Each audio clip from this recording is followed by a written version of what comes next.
കാലങ്ങൾ കണ്ണീരിൽ ഇതിഹാസങ്ങളെഴുതി കാറുളി വർണ്ണനായി വന്നെനിക്കായി, കാറുളി വർണ്ണനായി വന്നെനിക്കായി. കാലങ്ങൾ കണ്ണീരിൽ ഇതിഹാസങ്ങളെഴുതി കാറുളി വർണ്ണനായി വന്നെനിക്കായി, കാറുളി വർണ്ണനായി വന്നെനിക്കായി. ഗുരുദേവന്റെ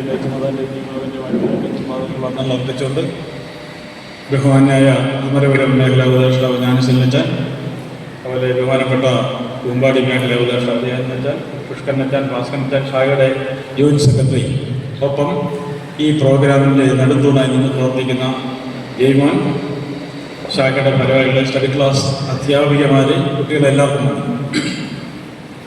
നിങ്ങളിൽ ആർക്കും തന്നെ എന്നെ പരിചയമുണ്ടാകുമെന്ന് തോന്നുന്നില്ല. ഇവിടെ എന്നെ പരിചയപ്പെടുത്തി എൻ്റെ പേര് ജ്ഞാനസുന്ദരൻ എന്നാണ്. കല്ലാർ മേഖലയിലെ കുമാരപുര ശാഖയുടെ അംഗമാണ്. ഇപ്പോൾ കുട്ടപ്പള്ളി മേഖല ഉപദേഷ്ടാവായി സേവനം ചെയ്യുന്നു. ഞാൻ ഒരു 2001 തോന്നുന്നു ഒരു ഉപവാസ ധ്യാന യോഗത്തിൽ ഞാൻ ഈ മന്ദിരത്തിൽ വന്നിട്ടുള്ളതാണ്. അന്നൊക്കെ നിങ്ങൾ ജനിച്ചിട്ട് പോലുമില്ല. അപ്പോൾ വർഷങ്ങളുടെ പരിചയം അമരപുരവുമായിട്ട് എനിക്കുണ്ട്. നമ്മളിന്ന് ഇവിടെ കൂടിയിരിക്കുന്നത് അമരപുരം ശാഖയുടെ ആഭിമുഖ്യത്തിലുള്ള സൺഡേ സ്റ്റഡി ക്ലാസിൻ്റെ 5 ദിവസം അല്ലേ, 5 ദിവസം നീണ്ടു നിൽക്കുന്ന പരിപാടിയുടെ 4ാം ദിവസത്തിലേക്കും കടന്നു വന്നിരിക്കുകയാണ്. ഇന്ന് സൺഡേ സ്റ്റഡി ക്ലാസിൻ്റെയോട് അനുബന്ധമായി അമൃതമൊഴി എന്ന പേരിൽ നമ്മൾ കുറച്ച് കാര്യങ്ങളൊന്ന് സംസാരിക്കുകയാണ്. നമ്മളെല്ലാം പ്രത്യക്ഷ ദിവസക്കാരാണ് അല്ലേ? നമ്മൾ ആരാധിക്കുന്ന ദൈവത്തിൻ്റെ പേരെന്താണ്? ശ്രീകുമാരഗുരു അല്ലേ? നമ്മൾ പ്രാർത്ഥിക്കാറുണ്ട്, ആരാധിക്കാറുണ്ട് അല്ലേ? ആരാധന എന്ന് പറഞ്ഞാൽ എന്താണ്? നിങ്ങൾ രാവിലെ വൈകുന്നേരങ്ങളിൽ വീടുകളിൽ ദീപമൊക്കെ തെളിച്ച് പ്രാർത്ഥിക്കുന്നവരാണോ? കുറവല്ലേ? അപ്പൊ നിങ്ങൾ ആരാധിക്കാറുണ്ട് അല്ലേ? ആരാധന എന്ന് പറഞ്ഞാൽ എന്താണ്? ആരാധന എന്ന് പറഞ്ഞാൽ ഞാൻ തന്നെ പെട്ടെന്ന് മറുപടി പറഞ്ഞേക്കാതെ ദൈവത്തിന്റെ ഇഷ്ടം നിറവേറുക എന്നാണ്. ആരാധന എന്ന വാക്കിന്റെ അർത്ഥം എന്താണ്? ദൈവത്തിന്റെ ഇഷ്ടം നിറവേറുക. നമുക്ക് ചുറ്റുപാട് അനേക ദൈവങ്ങളുണ്ട്. ആ ദൈവങ്ങളുടെ ഒന്നും ഇഷ്ടം നിറവേറാൻ നമ്മൾ പോകാറില്ല. എന്തുകൊണ്ട്? നമ്മൾ പ്രത്യക്ഷ ദൈവസഭക്കാരായതുകൊണ്ട് തന്നെയാണ്. പ്രത്യക്ഷ ദൈവസഭയ്ക്ക് എന്തൊക്കെയുണ്ട്? പ്രത്യക്ഷ ദൈവസഭയ്ക്ക് അടിസ്ഥാന വഴിയുണ്ട്, അടിസ്ഥാനമായ ആത്മീയമുണ്ട്, ദൈവമുണ്ട്. അതാണ്. അപ്പൊ നമ്മുടെ സ്വന്തം ദൈവം, അതാണ് പ്രത്യേകത. അപ്പൊ നമ്മുടെ സ്വന്തം ദൈവത്തെ നമ്മൾ ആരാധിക്കും. അപ്പം ഗുരുദേവന്റെ ഇഷ്ടം എന്താണ്? ഇപ്പം ഗുരുദേവനെ ആരാധിക്കുന്നു എന്ന് പറഞ്ഞാൽ അതിന്റെ അർത്ഥം എന്താണ്? ഗുരുദേവന്റെ ഇഷ്ടം നിറവേറുക എന്നാണ്. ഗുരുദേവന്റെ ഇഷ്ടം എന്താണ്? ഗുരുദേവന്റെ ഇഷ്ടം എന്താന്ന് ഇപ്പൊ എന്നാ പറഞ്ഞല്ലേ?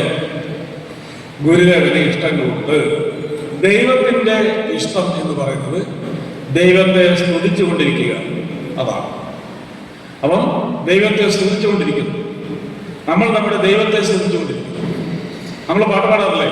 ശ്രീകുമാര ദേവ നമോ നമോ ജ്ഞാനോപദേശമേകി നമോ നമോ അജ്ഞാനമിഥ്യയകറ്റി നമോ നമോ ഗുരു. അടുത്ത ലൈൻ എന്താണ്? പൊയ്കൈലവതാരം നമോ നമോ ശയ്യയിൽ നിന്നരുളും നമോ നമോ.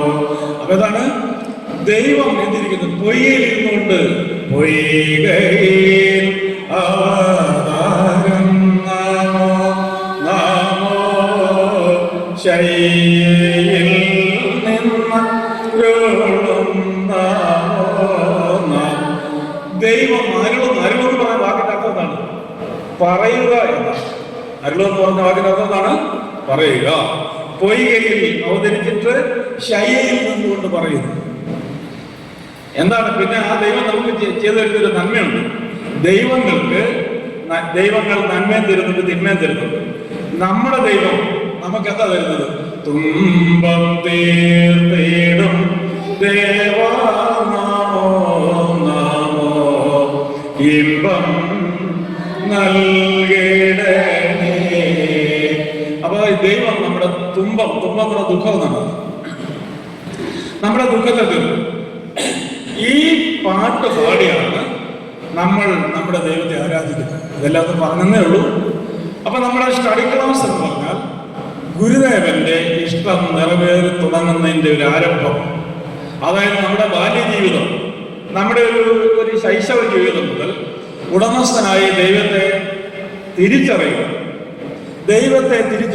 പ്രത്യക്ഷ രക്ഷാ ദൈവസഭക്കാരുടെ പ്രത്യേകതയാണ് അല്ലെ? പ്രത്യക്ഷ രക്ഷാ ദൈവസഭക്കാർ അല്ലെ, അവരെങ്ങനെയാണ് ഒരു സഭയായി രൂപപ്പെട്ടെന്നറിയാമോ? പാട്ടൊക്കെ ഇഷ്ടംപോലെ പാട്ടുണ്ട്. എങ്ങനെയാ പാട്ട്? ഞാൻ ഗുരുദേവനിൽ ജനിച്ചു, ഗുരുദേവനിൽ വളരുന്നു, ഗുരുദേവനിന്റെ. ഒരു സൺഡേ സ്കൂൾ ക്ലാസ് കുട്ടി ആയിക്കോട്ടെ, ഒരു മുതിർന്ന ആളായിക്കോട്ടെ, അയാളുടെ മനസ്സിൽ ഉണ്ടായിരിക്കേണ്ട 2-3 പ്രധാനപ്പെട്ട പ്രതിജ്ഞകളുണ്ട്. ആ പ്രതിജ്ഞയിൽ ഒന്നാമത്തെ കാര്യം എന്താണ്? അവൻ ആരാണെന്ന് പറയും. ഒരു പിയാഡിസാരൻ ആരാണെന്ന് പറയും.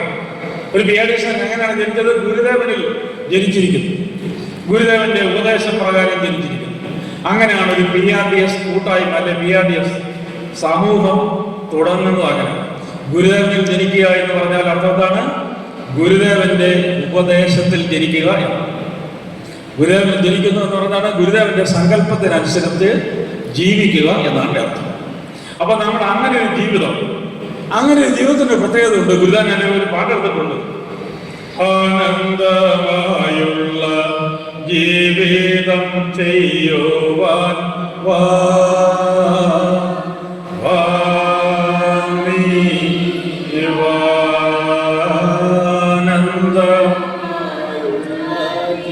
കുറച്ച് പാടണേ.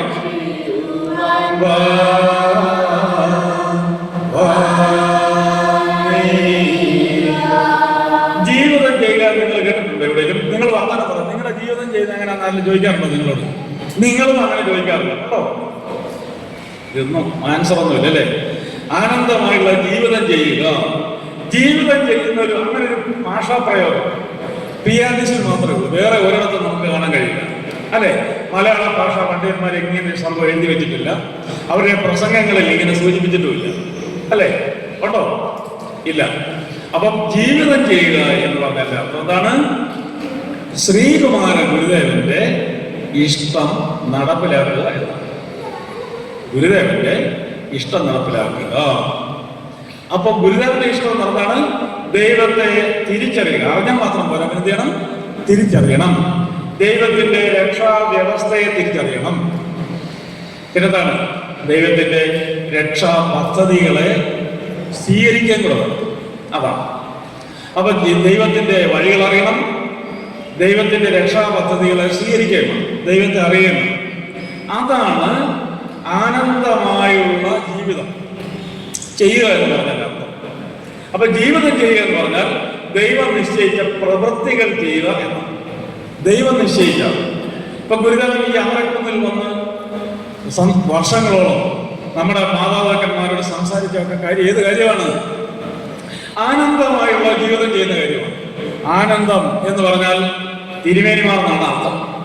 അപ്പൊ തിരുമേനിമാരെ സ്വീകരിക്കുക ഒരു PRDSകാരന്റെ ഒന്നാമത്തെ ധർമ്മം അതാണ്. ഒരു PRDSകാരന്റെ ഒന്നാമത്തെ ധർമ്മം തിരുമേനിമാരെ സ്വീകരിക്കുക, വ്യവസ്ഥകളെ സ്വീകരിക്കുക. അതാണ് ആനന്ദമായുള്ള ജീവിതം ചെയ്യുക എന്ന് പറഞ്ഞത്.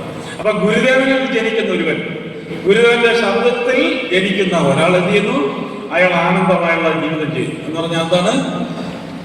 ദൈവം തമ്പുരാന്റെ കൽപ്പനയെ അനുസരിച്ചുള്ള ഒരു ജീവിതം. അതാണ് നമ്മൾ സ്റ്റഡി ക്ലാസ്സുകളിലൂടെ കുറേശ്ശെ നമ്മൾ ദൈവം തമ്പുരാന്റെ വഴികളെ കുറിച്ച്, ദൈവം തമ്പുരാന്റെ വിഷയങ്ങളെ കുറിച്ച് പഠിക്കുക. ഇപ്പൊ നിങ്ങൾ 4ാം ദിവസമാണ് ഇവിടെ വന്നിരിക്കുന്നത്. എല്ലാവരും ഒരുമിച്ച് ചേർന്നിരുന്ന് നിങ്ങൾ എന്ത് ചെയ്യണം? ഓരോരോ ദിവസങ്ങളിൽ ഓരോരോ വിഷയങ്ങളെക്കുറിച്ച് നിങ്ങൾ മനസ്സിലാക്കിക്കൊണ്ടിരിക്കുക.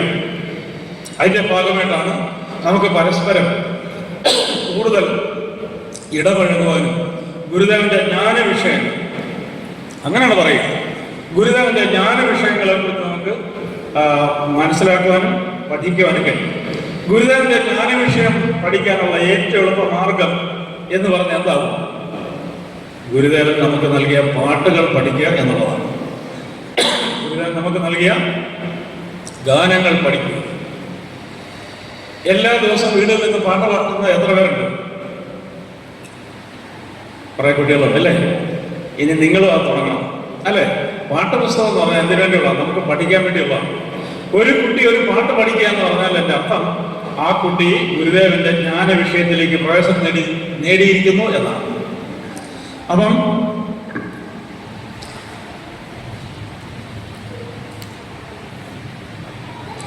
ഇപ്പം ഗുരുദേവനിൽ ജനിച്ചു ഗുരുദേവനിൽ വളരുന്നു എന്ന് വളരെ സിമ്പിളായിട്ടൊരു പാട്ടാണ് അല്ലേ? ആ സമയത്ത് നമ്മളൊരു മുതിർന്ന ആളുകളോട് സംസാരിക്കുമ്പോൾ, യുവജന സംഘക്കാരോട് സംസാരിക്കുമ്പോൾ നമ്മൾ ഏത് പാട്ടാണ് പറഞ്ഞത്?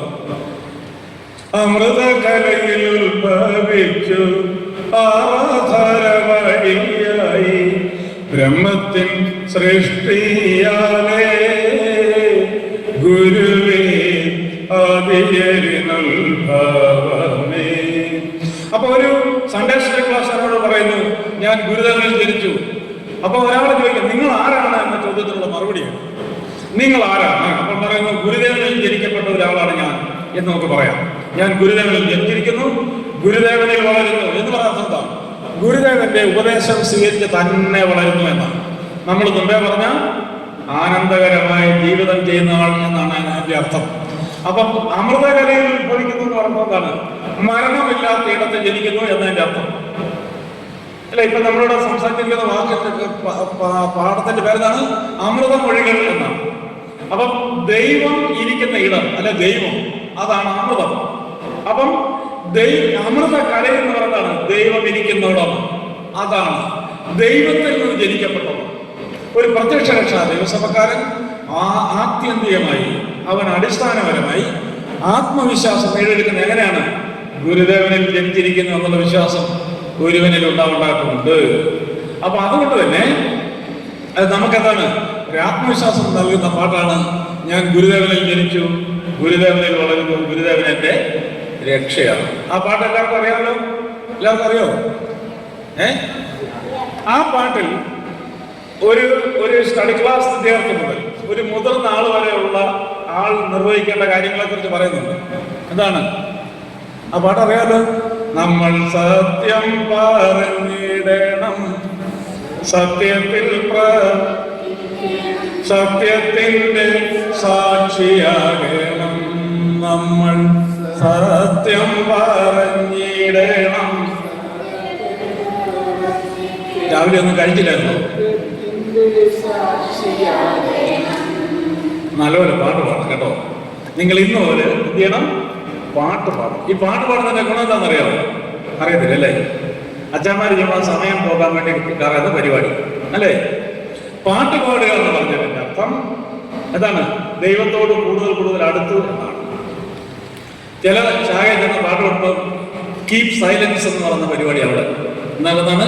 അച്ഛൻ തന്നെ പാടുന്നു, അച്ഛൻ തന്നെ അത് ഏറ്റുപാടും. അതുപോലെ അപ്പൊ ഇതാണ് പിയാനിസ്റ്റിന്റെ കടമ. ഒരു വ്യക്തി എന്ന നിലയ്ക്ക് ഗുരുദേവന്റെ കൽപ്പന എന്താണ്? നമ്മൾ എന്ത് ചെയ്യണം? സത്യം പറയണം അല്ലെ? എന്താണ്? നമ്മൾ സത്യം പറഞ്ഞിടണം, സത്യത്തിൽ പ്രവർത്തിക്കണം, സത്യത്തിന്റെ. അപ്പം ഗുരുദേവൻ നമ്മളോട് പറയുന്നു നമ്മൾ സത്യം പറയണം അല്ലെ? ഇപ്പൊ നമ്മുടെ ആളുകൾ സത്യകുമാർ എന്നൊക്കെ പേരുണ്ട് അല്ലെ? ജീവിതത്തിൽ 5% പോലും നേര് പറയാത്ത ഒരുത്തിന് കൊടുക്കുന്ന പേരെന്താണ്? സത്യകുമാർ അല്ലെ? പിന്നെ ചില ചേച്ചിമാരുണ്ട് അല്ലെ? അവരുടെ പേരെന്തായിരിക്കും? ശാന്തകുമാരി എന്നായിരിക്കും. ശാന്തകുമാരി മാന്താന കാലം വരുമ്പോഴേ ഇവിടെ അറിയാം ശാന്തകുമാരി വരുന്നുണ്ടോ കാര്യം. അങ്ങനത്തെ ഒച്ചവൊക്കെ വ്യക്തിക്ക് കൊടുക്കുന്ന പേരെന്താണ്? ശാന്തകുമാരി എന്ന്. അങ്ങനെ ആകാവോ? അങ്ങനെ ആകരുത്. നമ്മൾ സത്യം പറയണം. എന്ത് ചെയ്യണം? സത്യത്തിൽ പ്രവർത്തിക്കണം. സത്യം എന്താണ്? സത്യം എന്താണ്? കള്ളമല്ലാതെ എന്തോ അതായിരിക്കും സത്യം, അല്ലെ? പക്ഷെ പിയാനിസിലെ സത്യം ഏതാണ്? സത്യം എന്ന് കേട്ടിട്ടില്ലേ? കേട്ടിട്ടുണ്ട് അല്ലേ? അപ്പൊ ഏതാണ് സത്യം എന്ന് പറഞ്ഞാൽ? സത്യമാകുന്ന ദൈവം. അപ്പൊ സത്യം എന്ന് പറയുന്നത് എന്താണ്? ദൈവം എന്ന്. അപ്പം നമ്മുടെ ദൈവമാണ് ഗുരുദേവൻ. നമ്മൾ സത്യം പറയണം എന്ന് പറയുന്നതാണ്. നമ്മൾ ഗുരുദേവനെ പറ്റി പറയണം. സത്യത്തിൽ പ്രവർത്തിക്കണം എന്ന് പറയുന്നത് എന്താണ്? ഗുരുദേവന്റെ ഉപദേശം അനുസരിച്ച് തന്നെ പ്രവർത്തിക്കണം. പിന്നെ എന്ത് ചെയ്യണം? സത്യത്തിന്റെ സാക്ഷിയാണ്. ഗുരുദേവൻ പറഞ്ഞു വെച്ച സത്യം എന്തായിരിക്കാം? ഗുരുദേവൻ പറഞ്ഞു വെച്ച സത്യം അല്ലെ? പാട്ടില്ലേ? സത്യവഴികളറിഞ്ഞ മർത്യരെത്ര തുച്ഛമോ, സത്യമറിയാതെ പോയ മർത്യർ കോടാകോടി. അപ്പൊ സത്യവഴി എന്ന് പറഞ്ഞാൽ തിരുമേനിമാര്. എളുപ്പം പറയാൻ എന്താണ്? തിരുമേനിമാര്. അപ്പൊ നമ്മൾ സത്യം പറയണം എന്ന് പറഞ്ഞത് എന്താണ്? നമ്മൾ തിരുമേനിമാരെ പറ്റി പറയണം എന്നാണ്. പിന്നെന്താണ്? നമ്മൾ സത്യം പറയണം, സത്യത്തിൽ പ്രവർത്തിക്കണം, സത്യത്തിന്റെ സാക്ഷിയാണ്. നിങ്ങൾ പറഞ്ഞ മനസ്സിലാവുന്നുണ്ടോ? ഉണ്ടോ? അപ്പൊ എന്താണ് നമ്മൾ സത്യം പറയണം എന്ന് പറഞ്ഞാൽ? ദൈവം ഗുരുദേവൻ ഈ തലമുറയ്ക്ക് കൊണ്ടുവന്ന ജ്ഞാന വിഷയം, അതിന്റെ സത്താണ് സത്യം. ആ സത്യം എന്ന് പറയുന്നത് ഗുരുദേവൻ പറഞ്ഞ സത്യം എന്നാണ്? തിരുമേനിമാരെ കുറിച്ചുള്ള ജ്ഞാന വിഷയമാണ് ഗുരുദേവന്റെ സത്യം. അതുകൊണ്ടാണ് രക്ഷാനിർണയ യോഗം നടക്കുന്ന സന്ദർഭത്തിൽ പഴയ കാലത്ത് ആളുകൾ പറയുമായിരുന്നു, സത്യം കേൾക്കാൻ പോകുന്നതാണ് എന്ന് പറയുമായിരുന്നു. സത്യം കേൾക്കാൻ പോകുന്നു എന്ന് പറഞ്ഞാൽ രക്ഷയെ പറ്റിയുള്ള വിഷയങ്ങൾ കേൾക്കാൻ പോകുന്നു എന്നാണ് എൻ്റെ അർത്ഥം. അപ്പൊ ഗുരുദേവൻ ഈ തലമുറയ്ക്ക് നൽകിയ രക്ഷയെ സമം തിരുമേനിമാണ്. അപ്പൊ ഒരാൾ സത്യത്തിൽ പ്രവർത്തിക്കണം എന്ന് പറഞ്ഞാൽ തിരുമേനിമാരുടെ ഇഷ്ടം അനുസരിച്ച് ജീവിക്കണം എന്നാണ്. എന്ന് പറഞ്ഞാൽ എൻ്റെ അർത്ഥം തിരുമേനിമാരുടെ ഇഷ്ടം അനുസരിച്ച് നമുക്ക് ജീവിക്കാൻ പറ്റില്ല എന്ന് പറഞ്ഞാൽ എൻ്റെ അർത്ഥം നമ്മുടെ ഇഷ്ടങ്ങൾക്ക് കുറെ എന്ത് ചെയ്യണം? നിയന്ത്രണങ്ങൾ കൊണ്ടുവരണം എന്നാണ്. അതാണ്. അപ്പൊ എന്താണ്? നമ്മുടെ ഇഷ്ടങ്ങൾക്ക് നിയന്ത്രണം കൊണ്ടുവരികയും ഗുരുദേവന്റെ ഇഷ്ടങ്ങൾക്ക് പ്രാധാന്യം കൊടുക്കുകയും ചെയ്യുന്നൊരു ജീവിതം. ആ ജീവിതത്തിനാണ് ഗുരുദേവൻ പറഞ്ഞത് ആനന്ദമായുള്ള ഒരു ജീവിതം. ഇതെല്ലാം പറയാൻ കാരണം എന്താണ്? ഇതിന് പുറകിൽ ഇങ്ങനെ സംഭവമില്ല. അപ്പോ ഇതിന് പുറകിൽ ഗുരുദേവന്റെ അവതാരത്തിന് പുറകിൽ അല്ലെ അതിനു മുമ്പ് ഇങ്ങനെ ഒരു സംഭവമില്ല. സത്യം പറയുന്ന പരിപാടിയില്ല, സത്യത്തിൽ പ്രവർത്തിക്കുന്നില്ല, സത്യത്തിന്റെ സാക്ഷിയില്ലായിരുന്നു. അന്ന് അന്യർ പറയുന്നത് കേട്ട് അന്യർ പറയുന്ന രീതിയിൽ ജീവിക്കുമായിരുന്നു. അപ്പോ ഒരു പിയാഡിസ്റ്റന്റെ ഒന്നാമത്തെ ധർമ്മം അവൻ എങ്ങനെ ജനിച്ചു, അവൻ എങ്ങനെ ഈ പിയാഡിസ്റ്റക്കാരനായി എന്ന് പറയുമ്പോൾ എന്ത് പറയണം? ഗുരുദേവനിൽ ജനിച്ചു, ഗുരുദേവനിൽ വളരുന്നു, ഗുരുദേവൻ തന്നെ രക്ഷ എന്ന് പറഞ്ഞു. പിന്നെന്താണ് അവന്റെ രണ്ടാമത്തെ ജോലി? എന്താണ്? ആനന്ദമായുള്ള ജീവിതം, സന്തോഷകരമായ ജീവിതം. അതാണ് തിരുമേനിമാരുടെ പ്രത്യേകത. എന്താണ്? തിരുമേനിമാർക്ക് ഒരു പ്രത്യേകതയില്ലേ? തിരുമേനിമാർ എന്ന് പറയുന്നത് ഈ തലമുറയുടെ രക്ഷ, ഈ തലമുറയുടെ രക്ഷ, പിന്നെ ഈ തലമുറയുടെ ശാന്തി, ഈ തലമുറയുടെ സമാധാനം. അപ്പൊ നാല് ചോദിക്കേ. അപ്പൊ തിരുമേനിമാർ എന്ന് പറഞ്ഞാൽ ഈ തലമുറയുടെ രക്ഷയാണ്, ഈ തലമുറയുടെ ശാന്തിയാണ്, ഈ തലമുറയുടെ സമാധാനം. പാട്ടുണ്ട്. ശാന്തി സമാധാനമാ ദിവ്യ സത്യത്തിൻ സാക്ഷികളായി ധർമ്മത്തിൻ പുത്രരായി ചിരകാലം വാഴുക ഭാരത രാജ്യമീതിൽ. അപ്പം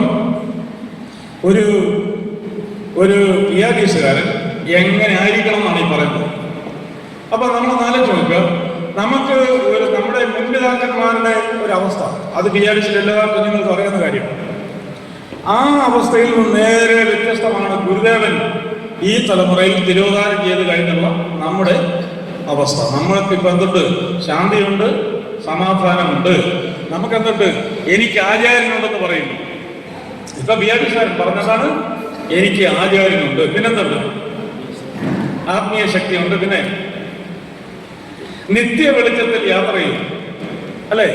എനിക്ക് ആചാര്യനുണ്ട്, ആത്മീയ ശക്തിയും നിത്യ വെളിച്ചത്തിൽ യാത്ര ചെയ്യുന്നു എന്ന് പറയും.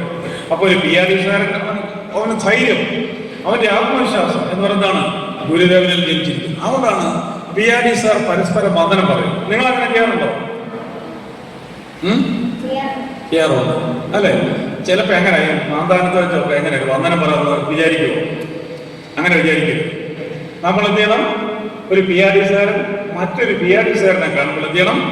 വന്ദനം പറയണം, അല്ലെ? നിങ്ങൾ RSSകാരെ ശ്രദ്ധിച്ചിട്ടുണ്ടോ? രണ്ട് RSSകാർ തമ്മിൽ കാണുമ്പോൾ എന്ത് ചെയ്യും? നമസ്ത പറയും. രണ്ട് പെന്തക്കോസ്തുകാർ തമ്മിൽ കാണുമ്പോൾ എന്ത് ചെയ്യും? പ്രൈസ് ദി ലോർഡ് എന്ന് പറയും. പക്ഷേ ഇപ്പോഴത്തെ ബിയാഡിസുകാർക്ക് വന്ദനം പറയാൻ ചെറിയൊരു മടിയാണ്. വലിയ ഓർക്കുമെന്നുള്ള ഭയമാണ്. ആരും ഒന്നും ഓർക്കത്തില്ല, അല്ലേ? എന്തുകൊണ്ട്? ഇതിനെപ്പറ്റി അറിയത്തില്ലാത്തവർ ചിന്തിക്കും ഇവരില്ലാത്ത ഒരു ആത്മീയ ശക്തി ഉണ്ട്, അതുകൊണ്ടാണ് ഇവർ വന്ദനം പറയുന്നതെന്ന് പറയും. അവിടെ നിങ്ങൾ പരസ്പരം എന്ത് ചെയ്യണം? വന്ദനം പറയണം. ചിലര് വാഗണ്ടാണ് വന്ദനം പറയുന്നത്. അച്ഛാ വന്ദനമുണ്ടെന്ന് പറയും. പോക്കറ്റിന്റെ പാൻറിന്റെ പോക്കറ്റിലായിരിക്കും കൈ. അത് വന്ദനമാണോ? അല്ല, അല്ലേ? അപ്പൊ വന്ദനം പറയുമ്പോൾ എന്താണ് അതിന്റെ അർത്ഥം? അത് ശരിക്കും RSSകാർ പറയും നമസ്തേ എന്ന് പറയുന്നു, അല്ലെ? നമസ്തേ എന്ന് പറഞ്ഞ അർത്ഥം എന്താ? ഞാൻ എന്ന് പറഞ്ഞ അർത്ഥം എന്താ? ഇല്ല എന്നർത്ഥം. ഞാൻ എന്ന് പറയുന്നതാണ്. നിന്റെ മുമ്പിൽ ഞാൻ ഒന്നുമല്ലെന്നാണ് നമസ്തേ എന്ന വാക്കിന്റെ അർത്ഥം. അപ്പം നമസ്തേ എന്ന വാക്കിന്റെ അർത്ഥം എന്താണ്? നിന്റെ മുമ്പിൽ ഞാൻ ഒന്നുമല്ല. അതിനേക്കാൾ ഉന്നതത്തിലാണ് ഗുരുദേവൻ പറഞ്ഞിരിക്കുന്നത് വന്ദനം.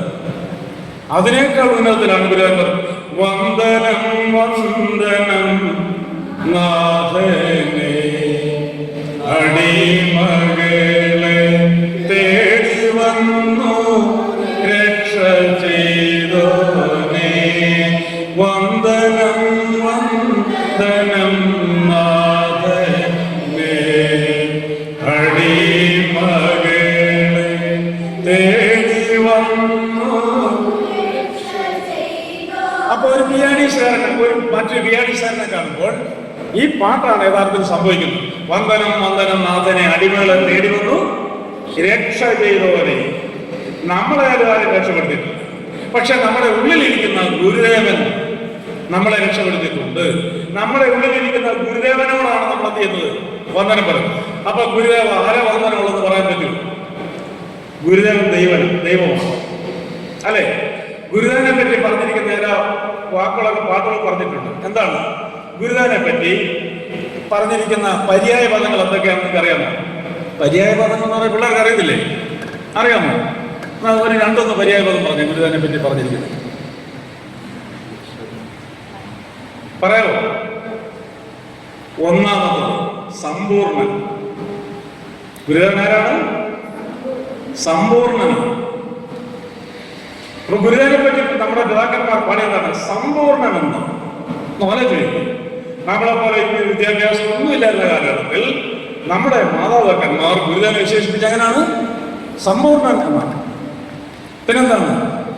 പിന്നെ ഗുരുദേവനെ പറ്റി നമ്മുടെ പിതാക്കന്മാർ പാടി അഗ്നിജ്വാലയ്ക്കോ തോരാ കണ്ണു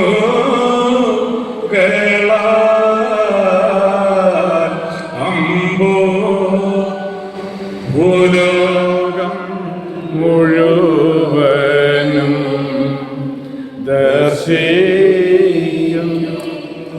നമ്മുടെ പിതാക്കന്മാർക്ക് ഗുരുദേവനെ വിശേഷിപ്പിച്ച് മതിയായില്ലായിരുന്നു. അവരെന്ത് ചെയ്തു? അവർ പിന്നെയും പറഞ്ഞു അമ്പോ അഖില സമ്പൂർണ്ണനെന്ന് നിനശീടുന്നു. അപ്പം സമ്പൂർണ്ണൻ എന്ന് പറഞ്ഞു, പിന്നെന്ത് പറഞ്ഞു? അഖില സമ്പൂർണ്ണൻ എന്ന് പറയുന്നു. അപ്പൊ നാലത്തേക്ക് അഗ്നിജ്വാലക്കത്തുള്ള കണ്ണുകളാൽ ഭൂലോകം ദർശിക്കുന്നത് ദൈവം. ആ ദൈവത്തിൽ ജീവിക്കാൻ നമ്മളോട് പറയുന്നു. അപ്പൊ എങ്ങനെ ആയിരിക്കണം?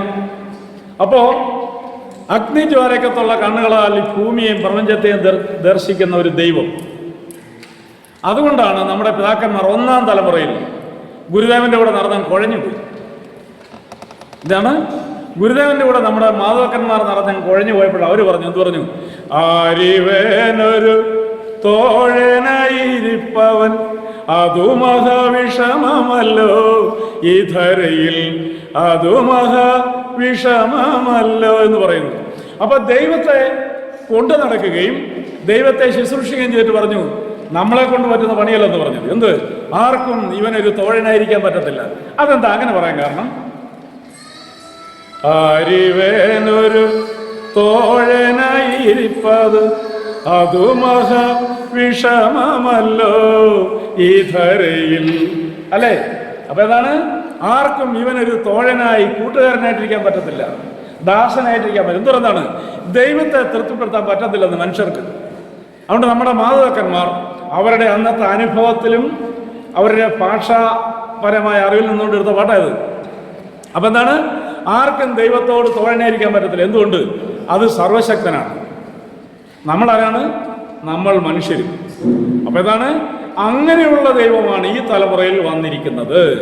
നമ്മുടെ ദൈവം, നമ്മുടെ ദൈവത്തെ പറ്റി നമ്മുടെ മാതാക്കന്മാർ ഒരു നാമവിശേഷണം ചേർത്ത് പറഞ്ഞായിരുന്നു. അതെന്തായിരുന്നു? അങ്ങനെ പറഞ്ഞിട്ടൊന്നുമില്ല, അല്ലേ? മതിയായ ദൈവം. അപ്പോൾ നമ്മുടെ മാതാക്കന്മാർ ഗുരുദേവനെ പറ്റി വിശേഷിപ്പിച്ച് എന്താണ് അവർ കൊടുത്ത നാമവിശേഷണം? എന്തായിരുന്നു നാമവിശേഷണം എന്ന് പറഞ്ഞാൽ? എന്താണ്? അങ്ങനെ ചോദിക്കരുത്, അല്ലേ? അങ്ങനെ ചോദിക്കരുത്. നാമത്തെയോ സർവനാമത്തെയോ വിശേഷിപ്പിക്കുന്ന വാർത്തയാണ് എന്ത് പറഞ്ഞത്? നാമവിശേഷം, അല്ലേ? അപ്പോ ഗുരുദേവൻ എങ്ങനെയുള്ള ദൈവമാണ്? മതിയായ ദൈവം.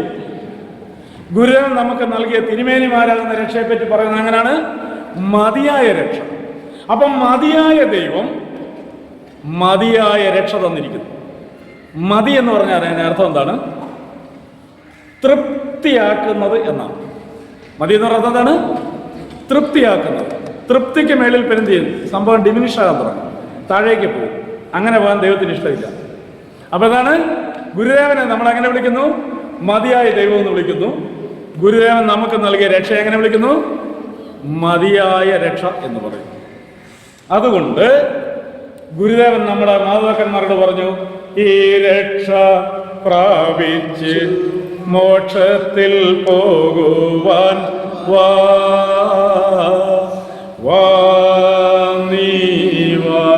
അപ്പൊ ദൈവം തന്ന രക്ഷ നമ്മൾ എങ്ങനെ പറയുന്നു? മതിയായ രക്ഷ എന്ന് പറയും. എന്നിട്ട് പറയുന്നു, ഈ രക്ഷ ദൈവം ഇങ്ങനെ പ്രത്യക്ഷമാക്കിയിരിക്കുകയാണ്. പിയാഡിസിന്റെ കാര്യത്തിൽ മാത്രമല്ല, എന്താണ്? പ്രത്യക്ഷമാണ്. പ്രത്യക്ഷം എന്ന് പറയുന്നത് എന്താ? കൺമുമ്പിൽ കാണാവുന്നതാണ്. പ്രത്യക്ഷം എന്ന് പറയുന്നത് എന്താണ്? കൺമുമ്പിൽ കാണാവുന്നത്. അപ്പൊ ദൈവം ഈ തലമുറയ്ക്ക് നൽകിയ മതിയായ രക്ഷയെ ചൂണ്ടിക്കാട്ടി, ആ രക്ഷയെ ചൂണ്ടിക്കാണിച്ചുകൊണ്ടാണ് ഗുരുദേവൻ പറയുന്നത്. എന്ത് പറയുന്നത്? ഈ രക്ഷ പ്രാപിച്ച് മോക്ഷത്തിൽ പോകുവാൻ. അപ്പൊ ഒരു വസ്തുവിനെ അല്ലെ ഒരാളിനെ ചൂണ്ടിക്കാണിച്ചുകൊണ്ട് പറയുന്നു. എന്ത് പറയുന്നു? ഈ രക്ഷ പ്രാപിക്കണം. എവിടെ പോണെങ്കിൽ? മോക്ഷം. മോക്ഷം എന്ന് പറയുന്ന അർത്ഥം എന്താ? മോക്ഷം എന്ന് പറയുന്ന ഒരു അർത്ഥമില്ല, അല്ലേ? മോക്ഷം എന്ന് പറയുന്ന അർത്ഥം എന്താ? ഒന്നാമത്തെ അർത്ഥം ദൈവം, രണ്ടാമത്തെ അർത്ഥം ദൈവം ഇരിക്കുന്ന സ്ഥലം, ഇടം. അതാണ് മോക്ഷം. അപ്പൊ ഇതാണ് ഈ രക്ഷ പ്രാപിച്ച് മോക്ഷത്തിലേക്ക് പോകുവാൻ വരാൻ പറയുന്നു. അപ്പൊ ദൈവം ഈ തലമുറയ്ക്ക് എന്ന രക്ഷയെ മതിയായ രക്ഷ എന്ന് പറയുന്നു.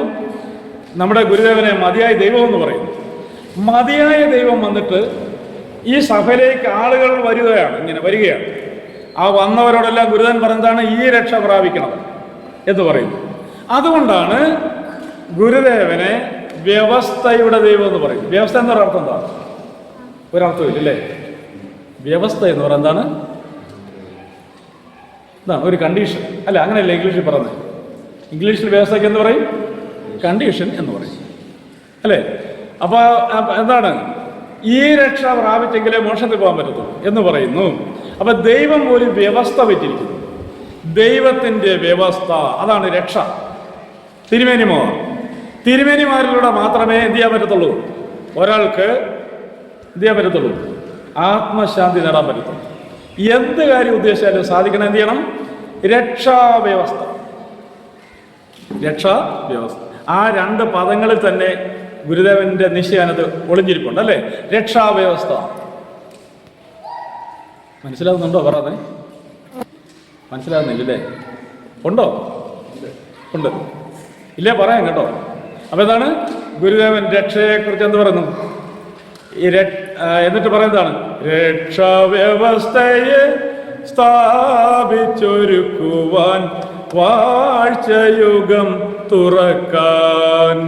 അപ്പൊ എന്താണ് രക്ഷാവ്യവസ്ഥയെ സ്ഥാപിച്ചൊരുക്കുവാൻ? പിന്നെന്താണ് വാഴ്ചയുഗം തുറക്കാൻ എന്ന് പറയുന്നു ഗുരുദേവൻ. അല്ല, ഇതെല്ലാം പറഞ്ഞ എന്തിനു വേണ്ടിയാണ്? നമ്മൾ ഗുരുദേവനെ പറ്റി, നമ്മുടെ സത്യത്തെ പറ്റി, നമ്മുടെ സഭയെ പറ്റി ഒരു ആമുഖം പറഞ്ഞതേ ഉള്ളൂ. അതുകൊണ്ടാണ് നമ്മൾ ആദ്യം ഒരു പാട്ട് ഇവിടെ പാടിയായിരുന്നു. ഏത് പാട്ടാണ് പാടിയത്? കാലങ്ങൾ കണ്ണീരിൻ ഇതിഹാസങ്ങൾ എഴുതി എന്ന് പറയും. വാഴ്ചനധിപൻ തിരുമേനി എഴുതിയൊരു പാട്ടാണ്. എന്താണ്? കാലങ്ങൾ കണ്ണീരിൻ ഇതിഹാസങ്ങൾ കാറുളി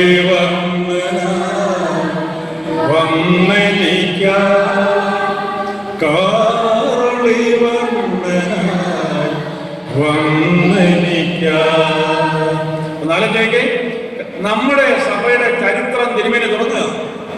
കാലങ്ങൾ കണ്ണീരിൻ ഇതിഹാസങ്ങൾ. ഇതിഹാസങ്ങൾ എന്ന വാക്കിന്റെ അർത്ഥം എന്താ? ഇതിഹാസങ്ങൾ എന്ന വാക്കിന്റെ അർത്ഥം ഇവിടെ ഇപ്രകാരം നടന്നിരിക്കുന്നു എന്നാണ്. അപ്പൊ എന്താണ് ഇവിടെ വന്നിരിക്കുന്ന ദൈവം? അപ്പൊ എന്താണ് വാഴ്ചൻ തിരുമേനിയാകുന്ന ദൈവം എഴുതി വെക്കാണ് കാലങ്ങൾ കണ്ണീരിൻ ഇതിഹാസങ്ങളെഴുതി കാറുളി വർണ്ണനായി വന്നെനിക്കായി കാറുളി വർണ്ണനായി വന്നെനിക്കായി. കാലങ്ങൾ കണ്ണുനീരിന്റെ ഇതിഹാസം.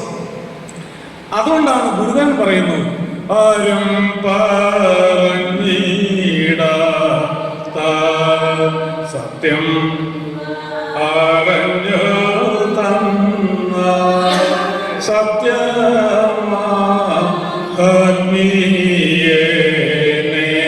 അപ്പൊ കാലങ്ങൾ കണ്ണുനീരിന്റെ ഇതിഹാസങ്ങൾ ഇവിടെ ഇപ്രകാരം നടന്നിരിക്കുന്നു. ഇവിടെ എന്ത് നടന്നിരിക്കുന്നു? അതാണ് ഗുരുദേവൻ വെളിപ്പെടുത്തിയ സത്യം. ഇവിടെ നടന്നത് മുഴുവൻ എന്താണ്? അടിമയും കണ്ണുനീരും നിലവിളിയും. അതിന്റെ കാര്യങ്ങൾ എഴുതി വെച്ചിരിക്കുന്നു. എഴുതുന്നു എന്നും വായിക്കരുതെന്ന് പറയുന്നു. അതെന്താണ് പറഞ്ഞിരിക്കുന്നത്? കാലങ്ങൾ കണ്ണീരിൻ ഇതിഹാസങ്ങളെ എഴുതി കാറുളി വർണ്ണനായി വന്നെനിക്കായി കാറുളി വർണ്ണനായി വന്നെനിക്കായി. അപ്പൊ ഇവിടെ നടന്ന സംഭവങ്ങൾ ഇവിടെ ഇപ്രകാരം സംഭവിച്ചിരിക്കുന്നു. ഈ ഭാരത രാജ്യത്തിൽ ഇപ്രകാരം നടന്നിരിക്കുന്നത് തിരുമേനി എഴുതി വെച്ചിരിക്കുകയാണ്. നാളെ ചോദിക്കേ, അപ്പൊ ഇവിടെ ഇപ്രകാരം നടന്നിരിക്കുന്നു, ഇവിടെ ഇന്ന കാര്യങ്ങളെല്ലാം നടന്നിരിക്കുന്നു എന്ന് തിരുമേനി നമുക്ക് ഒരു പാട്ടിലൂടെ ഓർമ്മപ്പെടുത്തുകയാണ്. അതാണ് മതിയായ രക്ഷാ വ്യവസ്ഥയെ സ്ഥാപിച്ചിരിക്കുന്നു. വ്യവസ്ഥയുള്ള രക്ഷയെ സ്ഥാപിച്ചിരിക്കുന്നു ഗുരുദേവൻ. അപ്പം ഇതെല്ലാം എന്താണ്? ഒരു ചരിത്രത്തിന്റെ ഭാഗമാണ്. നമുക്കില്ലാതെ എന്താണ്? നിങ്ങളെല്ലാം പാടുന്ന പാട്ടാണ് കാണുന്നില്ല ഒരക്ഷരവും എന്റെ വംശത്തെ പറ്റി, അല്ലെ? ഈ അടുത്ത കാലത്ത് എൻ്റെ ഒരു സുഹൃത്ത് SNDP-കാരൻ എൻ്റെ പുറകെ നടന്ന് പറഞ്ഞു, എൻ്റെ സാറേ ആ കാണുന്നില്ല ഒരക്ഷരം എന്നുള്ള പാട്ട് മുഴുവൻ എനിക്കും തരണമെന്ന് പറഞ്ഞു. SNDP-കാരനാണ്. അവരുടെ ശാഖയിൽ ഈ പാട്ടിനെ പറ്റി ചർച്ച നടന്നു. കുഴിത്തൊളു എന്നുള്ള സ്ഥലമാണ്. അവര് ആരോ ഇങ്ങനെ കാണുന്നില്ല ഒരക്ഷരം എൻ്റെ വംശത്തെ പറ്റി എന്നുള്ള പാട്ട് അവരുടെ SNDP ശാഖയിൽ മീറ്റിംഗിൽ വെച്ച് ആരോ ഇങ്ങനെ പറഞ്ഞു. അപ്പൊ പറഞ്ഞിങ്ങനെ ജ്ഞാനസുന്ദർ സാറിനെ സമയത്ത് പാട്ട് കിട്ടും. ഞാൻ കൊടുത്തില്ല, ആ പാട്ട് ഞാൻ കൊടുത്തില്ല. ഞാൻ പറയും എനിക്ക് അറിയത്തില്ല. നോളജ് എനിക്ക് ഗുരുദേവന്റെ ഒരു ശബ്ദം പിയാനിസാൻ വലിയ വാങ്ങിയെന്നില്ലെങ്കിലും ബുദ്ധിയുള്ളവർ ആരോഗ്യമുണ്ട്. കാലങ്ങൾ കണ്ണുനീരിന്റെ ഇതിഹാസങ്ങൾ എഴുതാൻ തുടങ്ങി വാഴ്ചനദികൾ. ഗുരുദേവൻ പറഞ്ഞു വെച്ചിരിക്കുന്നു കാണുന്നില്ല ഒരക്ഷരവും എന്റെ വംശത്തെ പറ്റി ഗുരുദേവൻ പറഞ്ഞെങ്കിൽ മറുപടിയായി വാഴ്ചനദികൾ പറഞ്ഞ സംഭവമായിരുന്നു. നോളജ് വയ്ക്കുന്ന സംഭവമാണ്.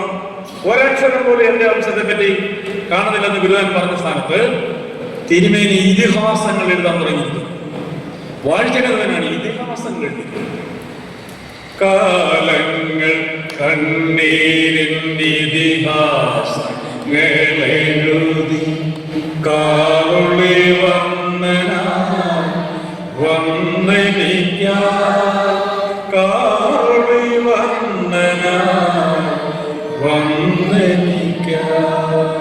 അപ്പൊ അക്ഷരമില്ലെന്ന് ഗുരുദേവൻ വിലപിച്ച സ്ഥാനത്ത് തിരുമേനി വന്നു കഴിഞ്ഞപ്പോൾ എന്തിരിക്കുന്നു? പ്രത്യക്ഷ രക്ഷാ ദേവസഭയെ കുറിച്ച് എഴുതാൻ തുടങ്ങിയിരിക്കുന്നു. പിയാഡിസിനെ കുറിച്ച് എഴുതാൻ തുടങ്ങിയിരിക്കുന്നു. ഗുരുദേവനെ പറ്റി എഴുതാൻ തുടങ്ങിയിരിക്കുന്നു. ഇപ്പൊ നമ്മളെല്ലാം അതിന്റെ സാക്ഷികളാണ്. നമ്മളെല്ലാം എന്തിരിക്കുന്നു? ഈ തലമുറയിൽ വന്ന നമ്മുടെ മതിയായ ദൈവത്തെ പറ്റി എഴുതാൻ തുടങ്ങി. ആദ്യം എടുത്ത് വായിച്ചു നോക്കുക. ഗുരുദേവനെ പറ്റിയും ദിവ്യമാതാവിനെ പറ്റിയും ആചാര്യനെ പറ്റിയും വാഴ്ചനന്ദുവിനെ പറ്റിയും തലമുറകൾ എഴുതി തുടങ്ങിയിരിക്കും. ഇതിൽ പറഞ്ഞാൽ അങ്ങനെയില്ല. ഗുരുദേവന്റെ ശരീരകാലത്ത് ഗുരുദേവനും വളരെ ചുരുക്കം ഗുരുദേവ ഭൃത്യന്മാർ മാത്രമേ എഴുതിയിട്ടുള്ളെങ്കിൽ ഇന്ന് നിങ്ങൾ ആലോചിച്ചെങ്കിൽ ആദര ദൈവത്തിന്റെ ഓരോ പേജിലൂടെ എന്താണ് പുതിയ ചരിത്രം രചിക്കാൻ തുടങ്ങി. ഗുരുദേവൻ പാട്ടി പറഞ്ഞിട്ടുണ്ട്, പല ചരിത്രങ്ങളെല്ലാം മാറ്റിയെഴുതുന്നു, കാലചരിത്രങ്ങളെല്ലാം മാറ്റിയെഴുതുന്നു, കനകം വിളയുന്ന പൊയ്കൾ ഭൂമിയിൽ, കനകം വിളയുന്ന ഭൂമിയിൽ. നമ്മൾ ഇന്നത്തെ ക്ലാസ്സിന് കൊടുത്ത പേരെന്താണ്? അമൃതമൊഴികൾ എന്നാണ്. മരണമില്ലാത്ത ശബ്ദങ്ങൾ, മരണമില്ലാത്ത ചരിത്രം, മരണമില്ലാത്ത വാർത്തകൾ. അതാണ് നമ്മുടെ ഇന്നത്തെ ക്ലാസിന്റെ അർത്ഥം. മരണമില്ലാത്ത ആർക്കായിരിക്കും? മരണമില്ലാത്ത ദൈവത്തിന്. അപ്പൊ ഇന്ന് നമ്മൾ സംസാരിച്ചുകൊണ്ടിരിക്കുന്ന മൊഴികൾ മരണമില്ലാത്ത ദൈവത്തിന്റെ കാര്യങ്ങൾ. അപ്പം ദൈവത്തിന് മരണമില്ല, ദൈവത്തിന് ജനനവും ഇല്ല. അപ്പൊ നമ്മളിപ്പോ സംസാരിച്ചിട്ട് ജനനവും മരണമില്ലാത്ത ദൈവത്തിന്റെ വാർത്തകളാണ്. അതിനാണ് ഭാഗ്യം എന്ന് പറയുന്നത്. ഭാഗ്യ തലമുറ. നമ്മൾ എങ്ങനെയുള്ള തലമുറയാണ്? ഭാഗ്യ തലമുറയാണ്.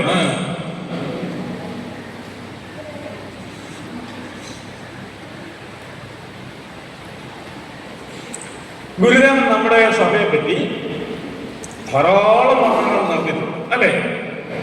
നമ്മുടെ സഭ എല്ലാവർക്കും അറിയാലോ, പേരറിയാലോ, അറിയാം അല്ലേ? നമ്മുടെ ദൈവത്തിന്റെ പേര് എല്ലാവർക്കും അറിയാലോ. ദൈവത്തിന്റെ രക്ഷാവ്യവസ്ഥകളാകുന്ന തിരുമേനിമാരെ പറ്റിയും ദിവ്യമാതാവിനെ പറ്റിയും എല്ലാവർക്കും അറിയാമല്ലോ. ഇങ്ങനെയുള്ള ഒരു ദൈവം നമ്മളോടൊരു കാര്യം പറയുന്നുണ്ട്.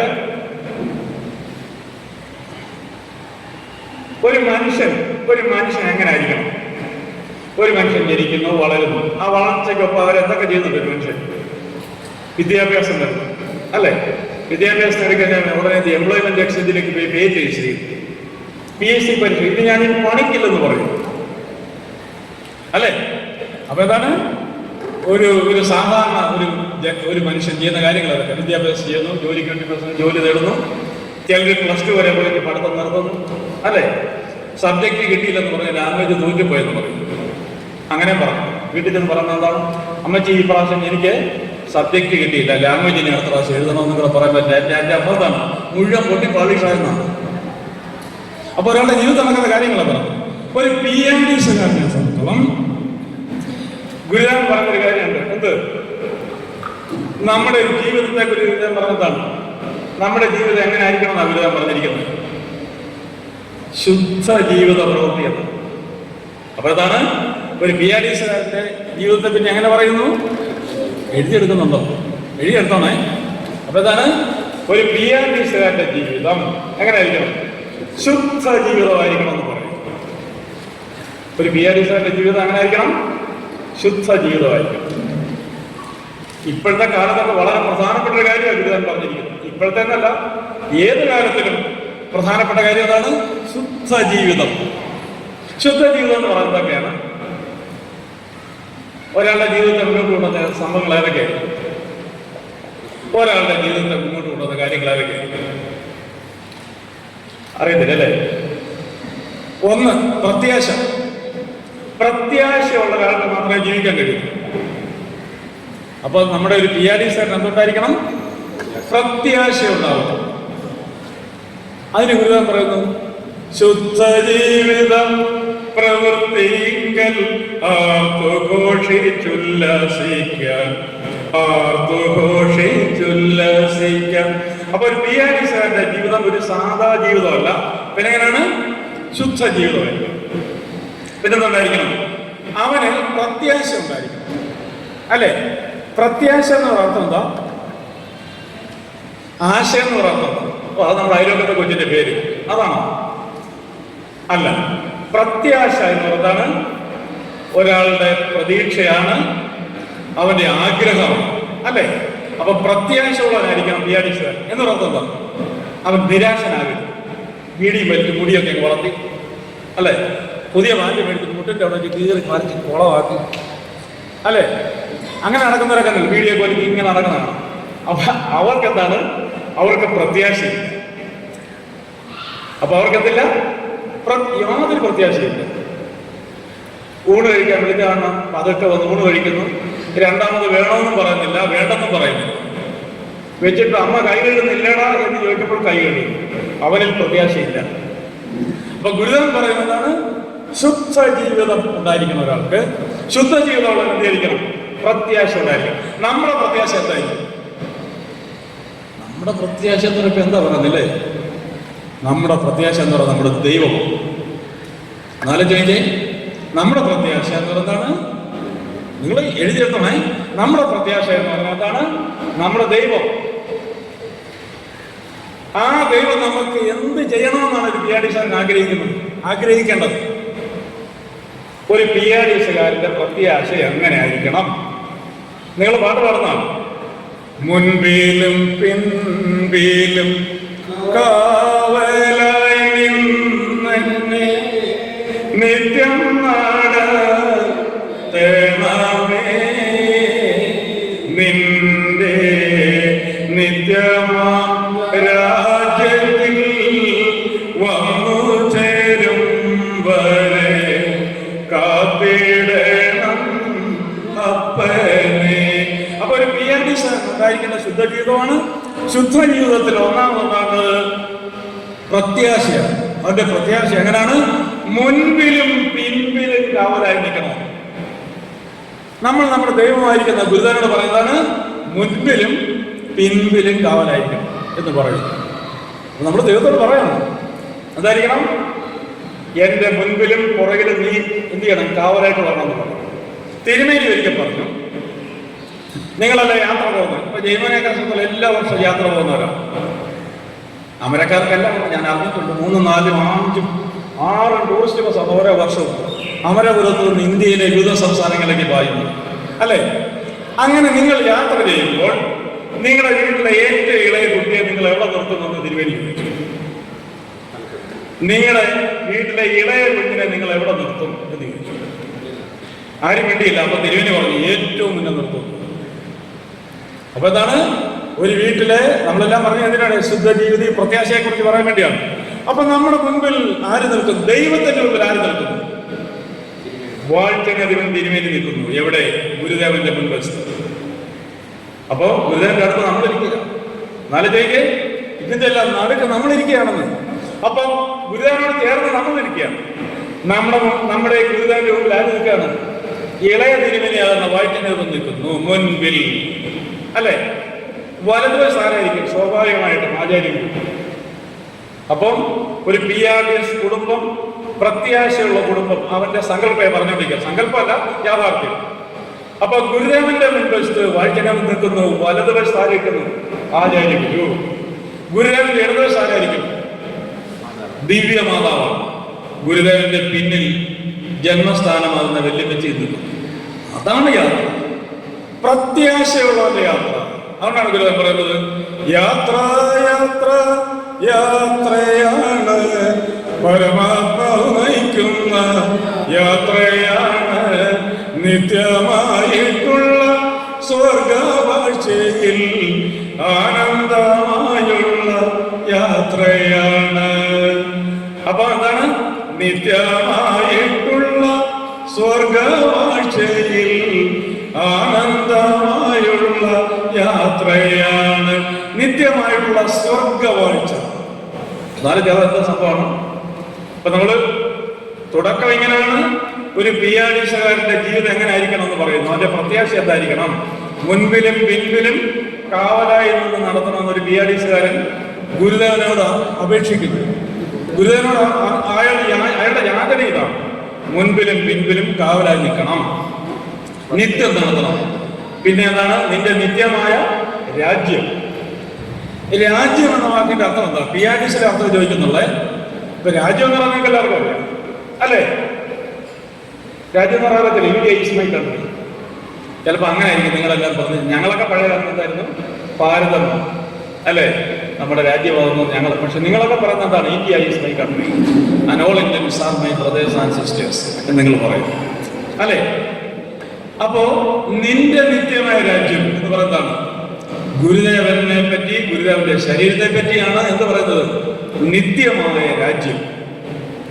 രാജ്യം എന്ന് പറഞ്ഞാൽ എടുക്കപ്പെട്ട ശരീരരൂപം എന്നാണ് രാജ്യം എന്ന വാക്കിന്റെ അർത്ഥം. അപ്പം ഗുരുദേവൻ ദൈവമായതുകൊണ്ട് ദൈവം എടുത്ത ശരീരം നിത്യമാണ്. അതുകൊണ്ട് നമ്മുടെ എല്ലാം ഈ ലോകത്തെ ജീവിതം കഴിഞ്ഞ് നമ്മൾ എന്ത് ചെയ്യും? നിന്റെ നിത്യമാ രാജ്യത്തിൽ വന്നു ചേരും വരെ കാത്തിടണം അപ്പനെ. ദൈവത്തെ അപ്പാന്ന് വിളിക്കാനുള്ള അധികാരം കിട്ടിയവരാണ് ആര്? പിയാടിസുകാർ. ശബരിമല ചെന്നാൽ എന്റെ അപ്പാന്ന് വിളിക്കാൻ പറ്റും? പറ്റത്തില്ല. മണവരുടെ പള്ളിയിൽ വെച്ചത് നിന്റെ നിത്യമായ രാജ്യത്ത് വരുന്നവരെ എന്നെ കാക്കണം എന്റെ അപ്പാന്ന് പറയാൻ പറ്റുമോ? പറ്റത്തില്ല. അതുകൊണ്ടാണ് ഇവിടെ വന്ന ദൈവത്തിനെ നമ്മൾ എങ്ങനെ വിളിക്കുന്നു? തന്തതള്ളയായതും നീയേ, എനിക്ക് സ്വന്ത ബന്ധുവായി വന്നതും നീ. അപ്പൊ എന്താണ്? ഒരാളുടെ ശുദ്ധ ജീവിത പ്രവൃത്തിയെ കുറിച്ചാണ് പറയുന്നത്. അവന്റെ പ്രത്യാശ ഇങ്ങനെയായിരിക്കും. ഒരു പിയാടിസാരന്റെ മുമ്പിലും പിൻപിലും ഇടതും വലതും ദൈവം. അതിനിടയ്ക്ക് ബീഡി കത്തിക്കാൻ സമയം കിട്ടത്തില്ല. എന്താണ്? ഇങ്ങനെ ഒരു പ്രത്യാശ ഉള്ളവന്റെ വലത് കൈ സിഗരറ്റ് കത്തിച്ചോണ്ട് പോകാൻ പറ്റുമോ? തിരുമയുടെ ദേഹത്ത് മുട്ടും. അതുകൊണ്ടാണ് ഈ പണിയൊക്കെ കളഞ്ഞിട്ട് എന്ത് ചെയ്യണം? ആനന്ദമായുള്ള ജീവിതം ചെയ്യുവാൻ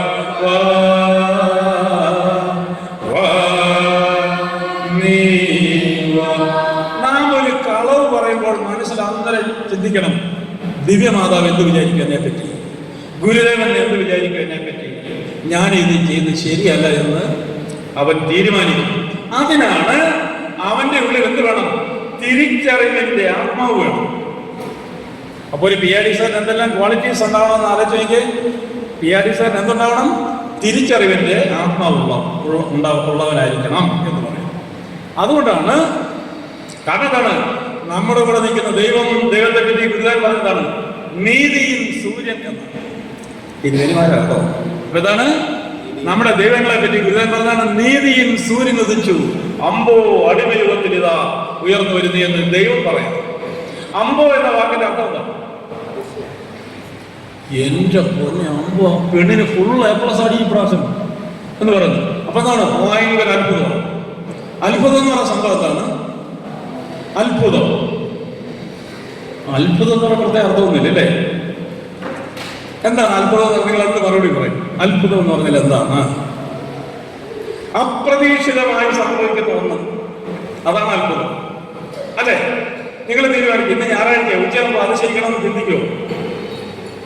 കാപ്പൊടിച്ചെന്നെ പറയും ഇന്ന് നേരെ ഉച്ചയാകുമ്പോൾ എനിക്കൊന്ന് അതിശയിക്കണം എന്നാലും പറയാമോ? ഇല്ല. അപ്പൊ അപ്രതീക്ഷിതമായൊരു സംഭവം ഉണ്ടാകുന്നു. അപ്പോൾ മനസ്സിലുണ്ടാകുന്ന വികാരമാണ് അത്ഭുതം. സാക്ഷാൽ ഈശനവൻ അമ്പോ ഘോരയടിമയുടെ ഭവനമതിൽ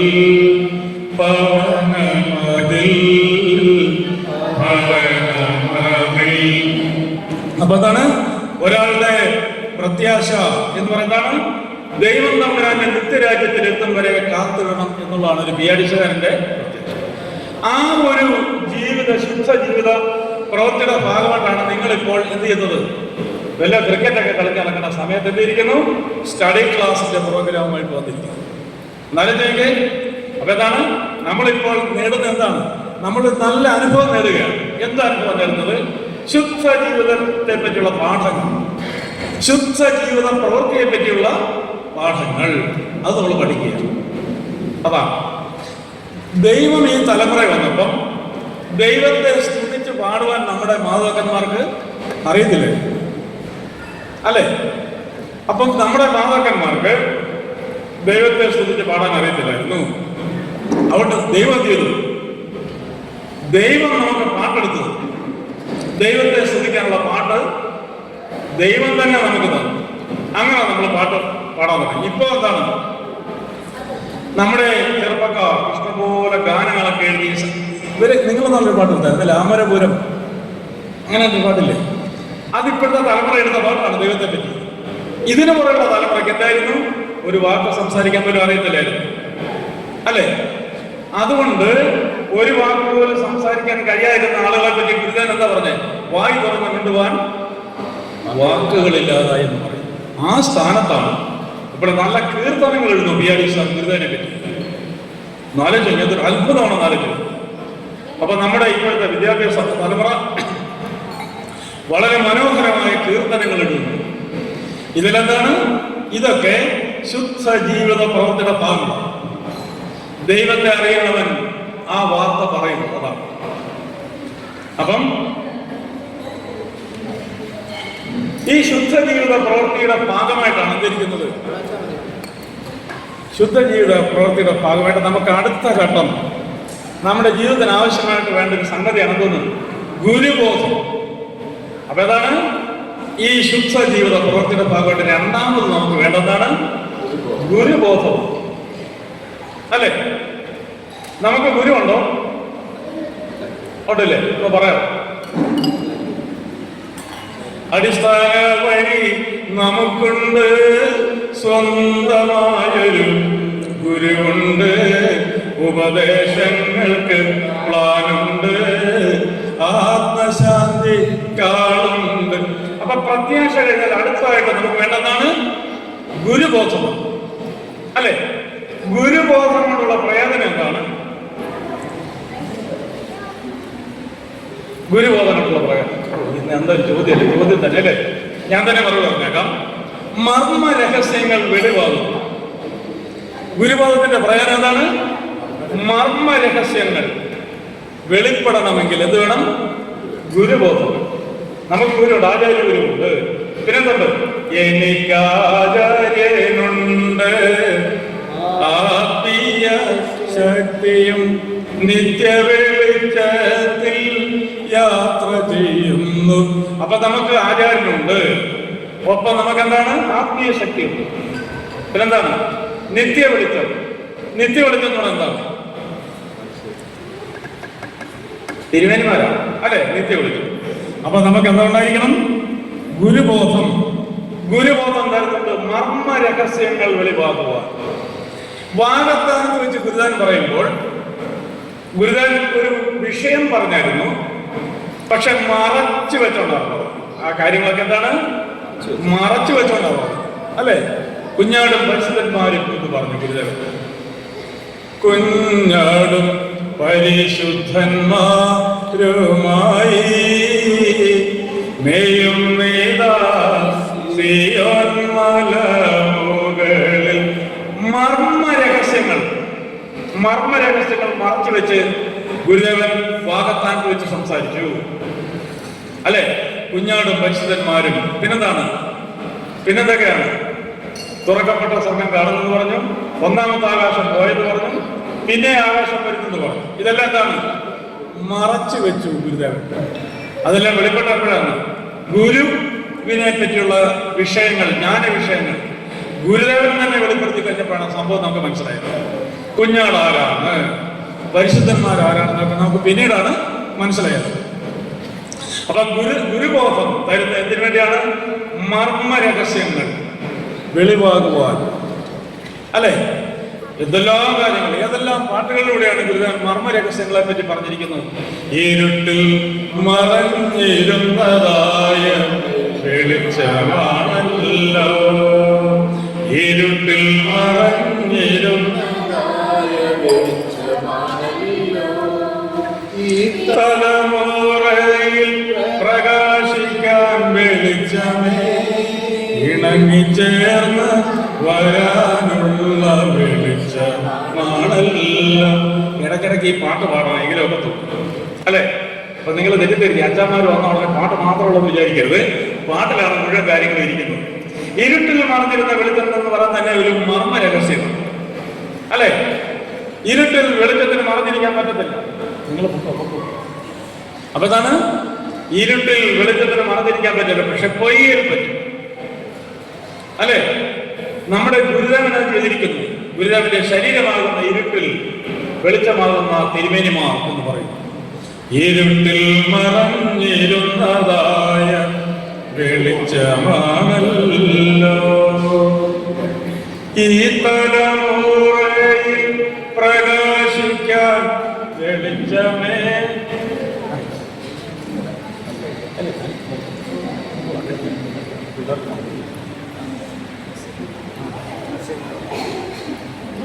അതാണ് ഈ തലമുറയിൽ തിളങ്ങുന്ന വെളിച്ചം. ആചാര്യഗുരു അതാണ് ഈ തലമുറയിൽ പ്രകാശിക്കാൻ വെളിച്ചമാണല്ലോ എന്ന് പറയും. അപ്പം ഗുരുബോധം എന്ന് പറഞ്ഞാണ് മർമ്മ രഹസ്യം. ദൈവം ഈ തലമുറയ്ക്ക് കൊണ്ടുവന്ന വിഷയത്തെ പറ്റിയുള്ള വെളിപാട്, വെളിപ്പെടുത്തൽ അതാണ്. പിന്നെ നമ്മുടെ ശുദ്ധ ജീവിത പ്രവൃത്തിയിൽ അടുത്തൊരു കാര്യം എന്താണ്? പ്രാർത്ഥന. അപ്പൊ എന്താണ് ശുദ്ധ ജീവിത പ്രവൃത്തിയിൽ അടുത്തായിട്ട് വരുന്ന കാര്യം? എന്താണ്? പ്രാർത്ഥനയാണ്. രാവിലെയും വൈകുന്നേരങ്ങളിലും പ്രാർത്ഥന ആളുകൾ കൈപൊക്കിക്കും. ഒരാളെ അപ്പൊ നമ്മൾ രണ്ടുപേരുണ്ട് അല്ലേ? 3 പേരുണ്ട്. അപ്പൊ എന്താണ് നിങ്ങളുടെ പ്രാർത്ഥന? എങ്ങനെ രാവിലത്തെ? ദൈവമേ ഞാൻ നിന്നെ മാത്രം ഓർത്തു ധ്യാനിക്കും, അതിരാവിലെ ഞാൻ നിന്നെ മാത്രം പാർത്തു ധ്യാനിക്കും. അപ്പൊ നമ്മുടെ രാവിലത്തെ പ്രാർത്ഥന എന്താണ്? പ്രാർത്ഥന ഗാനങ്ങൾ ഒന്ന് പാടിയതേ ഉള്ളേ. ദൈവമേ ഞാൻ നിന്നെ മാത്രം ഓർത്ത് ധ്യാനിക്കും. ദൈവത്തെ മാത്രം ഓർത്ത് ധ്യാനിക്കുന്ന എത്ര പേരുണ്ട് അമരപുരത്ത്? എപ്പോഴും ദൈവത്തെ മാത്രം, എപ്പോഴും ദൈവത്തെ മാത്രം. സംഘത്തിൽ പോകുന്ന കാര്യം, സ്കൂളിൽ പോകുന്ന കാര്യം, ട്യൂഷനിക്ക് കാര്യം, സപ്ലിമെന്റ് എഴുതുന്ന കാര്യം, നോട്ട് ബുക്ക് മേടിക്കുന്ന, ഇമ്പോസിഷൻ എഴുതുന്ന കാര്യം അവർക്ക് ചിന്തിക്കത്തില്ലേ? ഇല്ലേ? സംഘത്തിലെ പൈസ കൊടുക്കേണ്ട കാര്യം, ഇന്ന് സംഘമുള്ള ദിവസമാണ് എന്നെല്ലാം ധ്യാനിക്കും, അതിരാവിലെ ഞാൻ നിന്നെ മാത്രം പാർത്തു ധ്യാനിക്കും. ദൈവത്തെ മാത്രം ഓർക്കുന്ന 2 കക്ഷികൾ നമ്മുടെ കൂടെ ഉണ്ട്, നമ്മളിൽ ഇരിപ്പുണ്ട്. ഓർമ്മ കേട്ടോ, ആരൊക്കെയാണ് ഇപ്പൊ പറയാതെ? ദൈവത്തെ മാത്രം ഓർക്കുകയും ദൈവത്തെ മാത്രം ചിന്തിക്കുകയും ചെയ്യുന്ന 2 കക്ഷികൾ ഒരു പിയാനി സാറിന്റെ കൂടെ ഉണ്ട്. അവരുടെ ഒന്നാമത്തെ പേരാണ് ആത്മാവ്. ഒന്നാമത്തെ ആളുടെ പേരെന്താണ്? ആത്മാവ്. രണ്ടാമത്തെ ആളുടെ പേരെന്താണ്? ജീവൻ. അപ്പം ആത്മാവും ജീവനുമാണ് എന്ത് ചെയ്യുന്നത്? ദൈവത്തെ മാത്രം ചിന്തിച്ചുകൊണ്ടിരിക്കുന്നത്. ആലോചിക്കേ, എഴുതിയെടുത്തോണേ. അതാണ് ദൈവത്തെ മാത്രം ഓർക്കുന്ന 2 കക്ഷികളെ ഒരു മനുഷ്യനോട് കൂടി ഇരിക്കൊള്ളൂ. അതൊന്ന് ജീവനും ഒന്ന് ആത്മാവും. അതിന് ഗുരുദേവൻ പേര് കൊടുത്തു ജീവാത്മാവ്. ആലോചിക്കേ, ജീവൻ അധികം ആത്മാവ് എന്തോന്ന്? ജീവാത്മാവ്. ജീവാത്മാവ് എപ്പോൾ എന്ത് ചെയ്യുന്നു? ദൈവത്തോടെ മാത്രം നോക്കിയിരിക്കും. അതുകൊണ്ടാണ് ഒരാൾ മരണപ്പെട്ടാൽ, അല്ലെ മരണം സംഭവിക്കുന്നതിന് മുമ്പ് ആണെങ്കിൽ കൂടി ബന്ധുമിത്രാദികളെല്ലാം വന്നിട്ട് ഞാൻ പോകുന്ന ജീവൻ വിചാരിക്കും? ഇല്ല. ദൈവം എപ്പോൾ വിളിച്ചാലും ജീവൻ എന്ത് ചെയ്യും? ജീവൻ അപ്പോഴേ ദൈവത്തിന്റെ അടുത്തേക്ക് പോകും. അപ്പം ഒരു പിയാരിസുകാരന്റെ ശുദ്ധ ജീവിത പ്രവൃത്തിയാണ് നമ്മൾ പറഞ്ഞുകൊണ്ടിരിക്കുന്നത്. അപ്പൊ ജീവനും ആത്മാവുമാണ് ദൈവത്തെ നോക്കിയിരിക്കുന്നത് എപ്പോഴും. അതുകൊണ്ടാണ് നമ്മൾക്ക് മന്ദിരത്തിൽ വരാൻ തോന്നുന്നത്. അപ്പൊ ജീവാത്മാവിന്റെ പ്രത്യാശയാണ്, എഴുതിക്കണം കേട്ടോ, ജീവാത്മാവിന്റെ പ്രത്യാശയാണ് ഒരാളെ ആരാധനയിലേക്ക് കൊണ്ടുവരുന്നത്. അപ്പൊ ഒരുത്തൻ മന്ദിരത്തിൽ വരുമെന്ന് വിചാരിച്ചു. അതിന്റെ അർത്ഥം എന്താണ്? അവന്റെ ജീവാത്മാവിന് പ്രത്യാശയില്ലെന്നാണ്. അതിന്റെ അർത്ഥം എന്താണ്? അതിന്റെ അർത്ഥം എന്താണ്? ഇവിടെ നിന്നുള്ള കണക്ഷൻ കിട്ടുന്നില്ലെന്നാണ്. അപ്പൊ എന്താണ്? അപ്പൊ ജീവാത്മാവിന്റെ പ്രത്യാശയെ കൊണ്ടാണ് ഒരാള് ആരാധനയ്ക്ക് വരുന്നത്. അപ്പൊ ഒരു പിയാനിസ്റ്റുകാരന്റെ ജീവിതത്തിൽ എന്തുണ്ടായിരിക്കണം? പ്രത്യാശ ഉണ്ടായിരിക്കണം. അപ്പൊ ദൈവമേ നിന്നെ മാത്രം ഓർത്തിരിക്കുന്നു, ധ്യാനിക്കുകയും ചെയ്യുന്നു. അതാരായിരിക്കും? ജീവാത്മാവാണ്. മനസ്സിലാകുന്നുണ്ടോ? നിങ്ങളെല്ലാം മടുത്തോ? അത് കുഴപ്പമില്ല. അത് ശരീരത്തിന്റെ ആവശ്യം കൊടുത്തോണം. അപ്പൊ അതാണ് ഇവിടെ പറയുന്ന കാര്യം. ആത്മാവിനും നിങ്ങളിപ്പോ കഴിച്ചോണ്ടിരിക്കുന്ന എന്തിനു വേണ്ടിയാണ്? ശരീരത്തിന് വേണ്ടിയാണ്. ശരീരം കൂടെ സമ്മതിച്ചില്ല ഈ സംഭവം ഒരു പിടിയും കിട്ടത്തില്ല. ശരീരം കൂടെ ചെയ്യണം, നമ്മളോടൊന്ന് ഇണങ്ങി നിൽക്കണം, അല്ലേ? അപ്പൊ എന്താണ്? ഒരു പിയാനിസ്റ്റുകാരന് ശുദ്ധജീവിതം വേണം. പിന്നെന്താണ്? പ്രത്യാശ വേണം. പിന്നെന്താണ്? അവന്റെ ലക്ഷ്യം, ഒറ്റ ലക്ഷ്യം. പിയാനിസ്റ്റുകാരന്റെ ലക്ഷ്യം എന്താണ്? ലക്ഷ്യത്തിലെത്തിച്ചേരാൻ പുരോഗമന യാത്രയാണ്.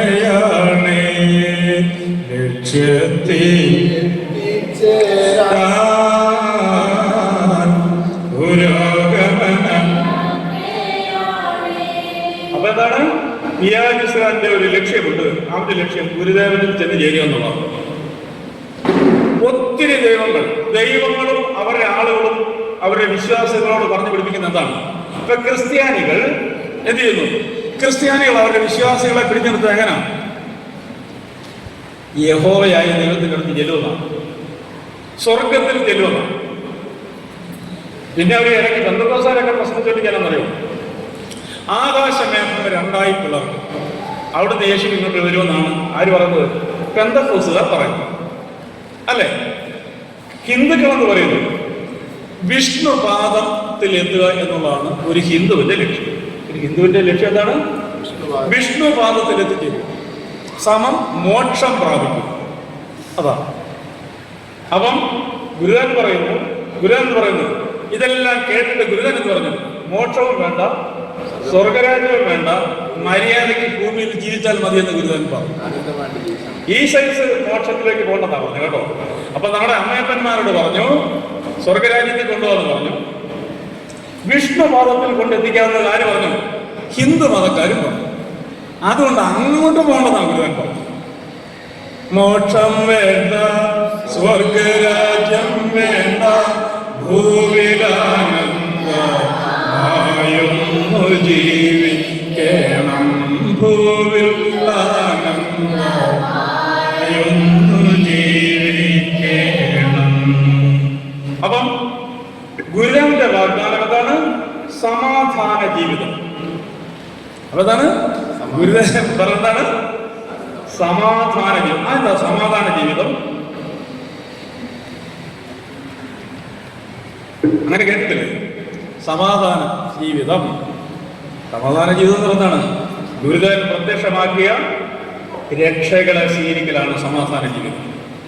ശാന്തി സമാധാന ദിവ്യ സത്യത്തിൻ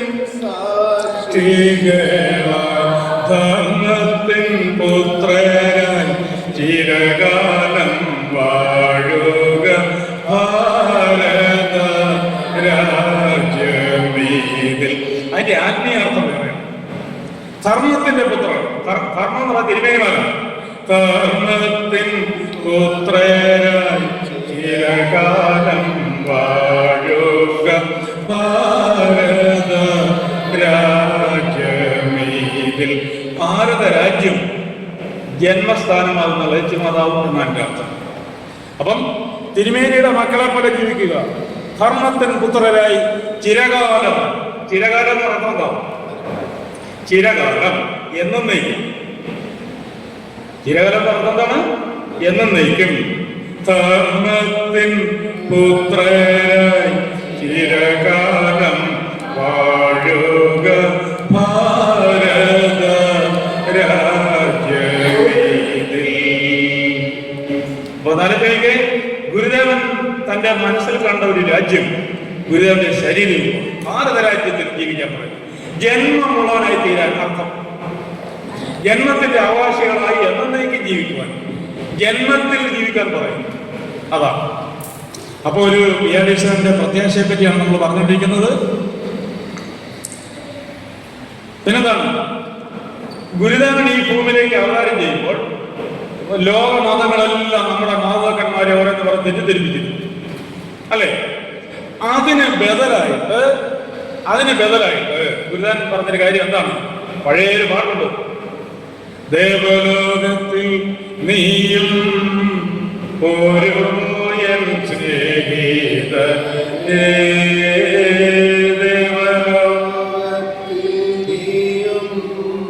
ഓരോ എൻ സ്നേഹിതനേ, ദൈവപിതാവുണ്ടാവീടേ, ദേവസുതനും. പിന്നെ എന്തൊക്കെ പറഞ്ഞു? ആദിപിതാക്കന്മാരും ശുദ്ധഭൃത്യരുണ്ടാവീടേ, ശുദ്ധജനങ്ങൾ അസംഖ്യം ചേർന്നിരിക്കുന്നു. അപ്പൊ നമ്മൾ ഓർക്കണം, മറ്റു മതങ്ങളെല്ലാം നമ്മുടെ മാതാക്കന്മാരെ പിടിക്കാൻ വേണ്ടി ഓരോരോ വാഗ്ദാനങ്ങൾ കൊടുത്ത്, ഗുരുദേവൻ കൊടുത്ത വാഗ്ദാനം ഇതായിരുന്നു, ദേവലോകത്തിൽ നീ പോരുന്നോ എന്റെ സ്നേഹിതനെ കൂട്ടുകാരാ. അവിടെ ആരൊക്കെയുണ്ട്? ഞാൻ പറയുന്ന നിന്റെ ദൈവരാജ്യത്തിൽ ആരൊക്കെയുണ്ട്? ദൈവപിതാവുണ്ട്, ദേവസുതനുണ്ട്. സുതൻ എന്ന് പറഞ്ഞാൽ എന്താ? പുത്രൻ, മകൻ എന്നാണ്. ദേവസുതൻ എന്ന് പറഞ്ഞാണ് ദൈവത്തിന്റെ മകൻ.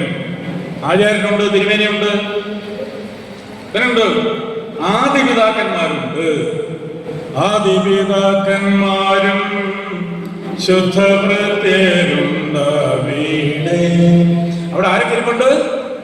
ആദിപിതാക്കന്മാരിപ്പുണ്ട്. ഞാൻ നിന്നോട് പറയുന്ന സ്വർഗത്തിൽ ആദിപിതാക്കന്മാരുണ്ട്. പിന്നെ ആരുണ്ട്? ആദിപിതാക്കന്മാരും ശുദ്ധഭൃത്യരുണ്ടാവീടേ, ശുദ്ധജനങ്ങൾ അസംഖ്യം ചേർന്നിരിക്കുന്നു. അപ്പൊ ഗുരുദേവന്റെ ആ ദൈവശബ്ദം കേട്ട സ്ഥലങ്ങളാണ് അമരപുരം. അപ്പൊ അതാണ് ശുദ്ധജനങ്ങൾ അസംഖ്യം. അസംഖ്യം എന്ന് പറയുന്നത് എന്താണ്? എണ്ണാൻ പാടില്ലാത്തതാണ്, എണ്ണാനേ പറ്റത്തില്ല. അതുപോലെ ശുദ്ധജനങ്ങൾ. അതുകൊണ്ടാണ് വാഗ്ദാനത്തിൽ വെച്ച് ഈ പാട്ടിന് പകരമായിട്ട് ഗുരുദേവൻ പാടിയ പാട്ട് ഏതാ? പരിശുദ്ധൻ പരിശുദ്ധൻ പരിശുദ്ധനൻ നാമഘോഷിച്ചിടും പരിശുദ്ധനെ, പരിശുദ്ധന്മാരുടെ സംഘമിത്, പരിശുദ്ധന് ഹല്ലേലൂയ പാടിടുന്നു. ഈ പാട്ട് തന്നെ ആ പാട്ട്. അപ്പം ദൈവം ഈ തലമുറയ്ക്ക് കൊടുത്ത വാഗ്ദാനം ഇതായിരുന്നു, ദൈവപിതാവിന്റെ അടുത്തേക്ക് വരുന്നു, ദേവസുതനെ കാണാം, ശുദ്ധഭൃത്യരുണ്ട്, ശുദ്ധജനങ്ങൾ അസംഖ്യം, എണ്ണിയാലൊടുങ്ങാത്ത രീതിയിലുള്ള ശുദ്ധജനങ്ങളാ ഇരിക്കുന്നു. ഇതെല്ലാം പറയുമ്പോൾ ഒത്തിരി പ്രാവശ്യം ശുദ്ധം എന്നൊരു വാക്ക് ഉപയോഗിക്കുന്നു, അല്ലേ? അപ്പൊ ഈ ദൈവത്തിന്റെ അടുത്ത് ജനങ്ങൾ എന്ത് ചെയ്യണം? ശുദ്ധിയുള്ള ജീവിതം ഉണ്ടാവണം എന്ന്. അതാണ് ഈ ഒരു തലമുറയുടെ വ്യവസ്ഥ. ഗുരുദേവനെ നമ്മൾ വിശേഷിപ്പിക്കുന്നത് എങ്ങനെയാണ്? വ്യവസ്ഥയുടെ ദൈവം. ഇന്നതുപോലെ, അല്ലെ, ഇന്നതുപോലെ ചെയ്യാമെങ്കിൽ ഞാൻ നിന്നെ സഹായിക്കാന്ന് പറഞ്ഞിട്ടുണ്ട്. അതിന്റെ അർത്ഥം എന്താണ്? അതിന്റെ മറുപടി എന്താണ്? അനുസരിച്ചില്ലെങ്കിൽ ഒരു രക്ഷയില്ലെന്ന്.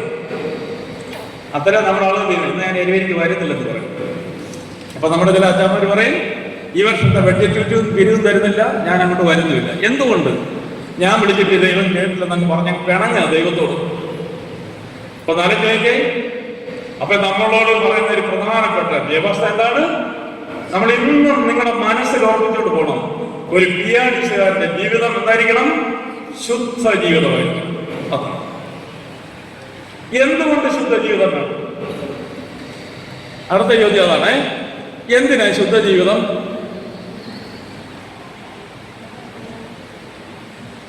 നിങ്ങൾ ആലോചിച്ചിട്ടില്ലേ ഈ കാര്യം? എന്തിന് ശുദ്ധ ജീവിതം? എന്തിനാ ശുദ്ധ ജീവിതം? ഞാൻ നിന്നിലൊന്ന് വസിക്കട്ടെന്ന് ഗുരുദേവൻ പറഞ്ഞില്ലേ? അങ്ങനെ കേട്ടിട്ടുണ്ടോ? ഇതാണ് ഗുരുദേവൻ നമ്മളോട് പറയുന്നത് എന്തിനു വേണ്ടിയാണ്? നീ എന്റെ ഹൃദയത്തിൽ എന്നാളും വാഴുവാൻ ഹൃദയം പുതുതാക്കിയൊന്നു.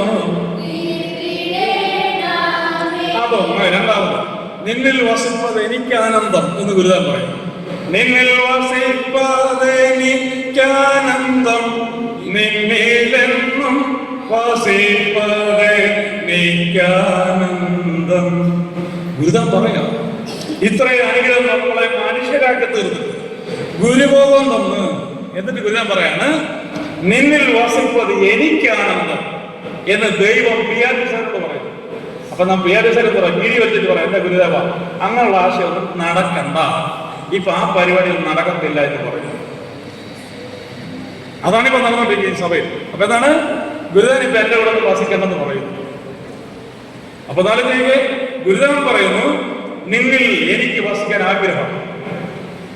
നേരത്തെ ഒരു പാട്ടുണ്ടായിരുന്നു, ഞാൻ അവനിൽ ആകുവാൻ അവനിന്നിലായിരുന്നു ഭാഗ്യന്റെ ഭാഗ്യമല്ലോ. അപ്പൊ അതാണ് ദൈവം നമ്മളിൽ വരുന്നത് നമ്മുടെ ഭാഗ്യം. ഗുരുദേവൻ എന്റെ ഹൃദയത്തിൽ ഇരിക്കുന്നുണ്ടെങ്കിൽ അത് എന്റെ ഭാഗ്യം. ഞാൻ അവനിൽ ആകുവാൻ അവനിന്നിലായിരുന്നു ഭാഗ്യന്റെ ഭാഗ്യമല്ലോ. അപ്പൊ ഒരു ശുദ്ധ ജീവിതക്കാരന് മാത്രമേ എന്ത് കിട്ടത്തുള്ളൂ? ഭാഗ്യം. അപ്പൊ ഒരു പിയാരിസുകാരനായ ശുദ്ധ ജീവിതക്കാരൻ എന്ത് കിട്ടുന്നു? ഭാഗ്യം. ബമ്പർ ലോട്ടറിയിൽ അപ്പുറത്താണ്, ബമ്പർ ലോട്ടറിയുടെ അപ്പുറത്താണ് ഇതൊന്ന് ഭാഗ്യം. പിയാരിസുകാരന്റെ ഭാഗ്യത്തിന്റെ പ്രത്യേകത എന്ത് പ്രത്യേകത? ഭാഗ്യമെന്റെ ഭാഗ്യമേ നിത്യമായ. അപ്പൊ പിയാരിസുകാരൻ ലഭിക്കുന്ന ഭാഗ്യത്തിന് നിത്യമായ ഭാഗ്യം എന്ന് പറയും. അപ്പൊ ഒരു പ്രത്യാശയുള്ള പിയാരിസുകാരന് കിട്ടുന്ന എന്താണ്? നിത്യമായ ഭാഗ്യം. ആ നിത്യമായ ഭാഗ്യത്തിന് അല്ല കാശ് കൊടുക്കുന്നുണ്ടോ? ഇല്ല. ദൈവം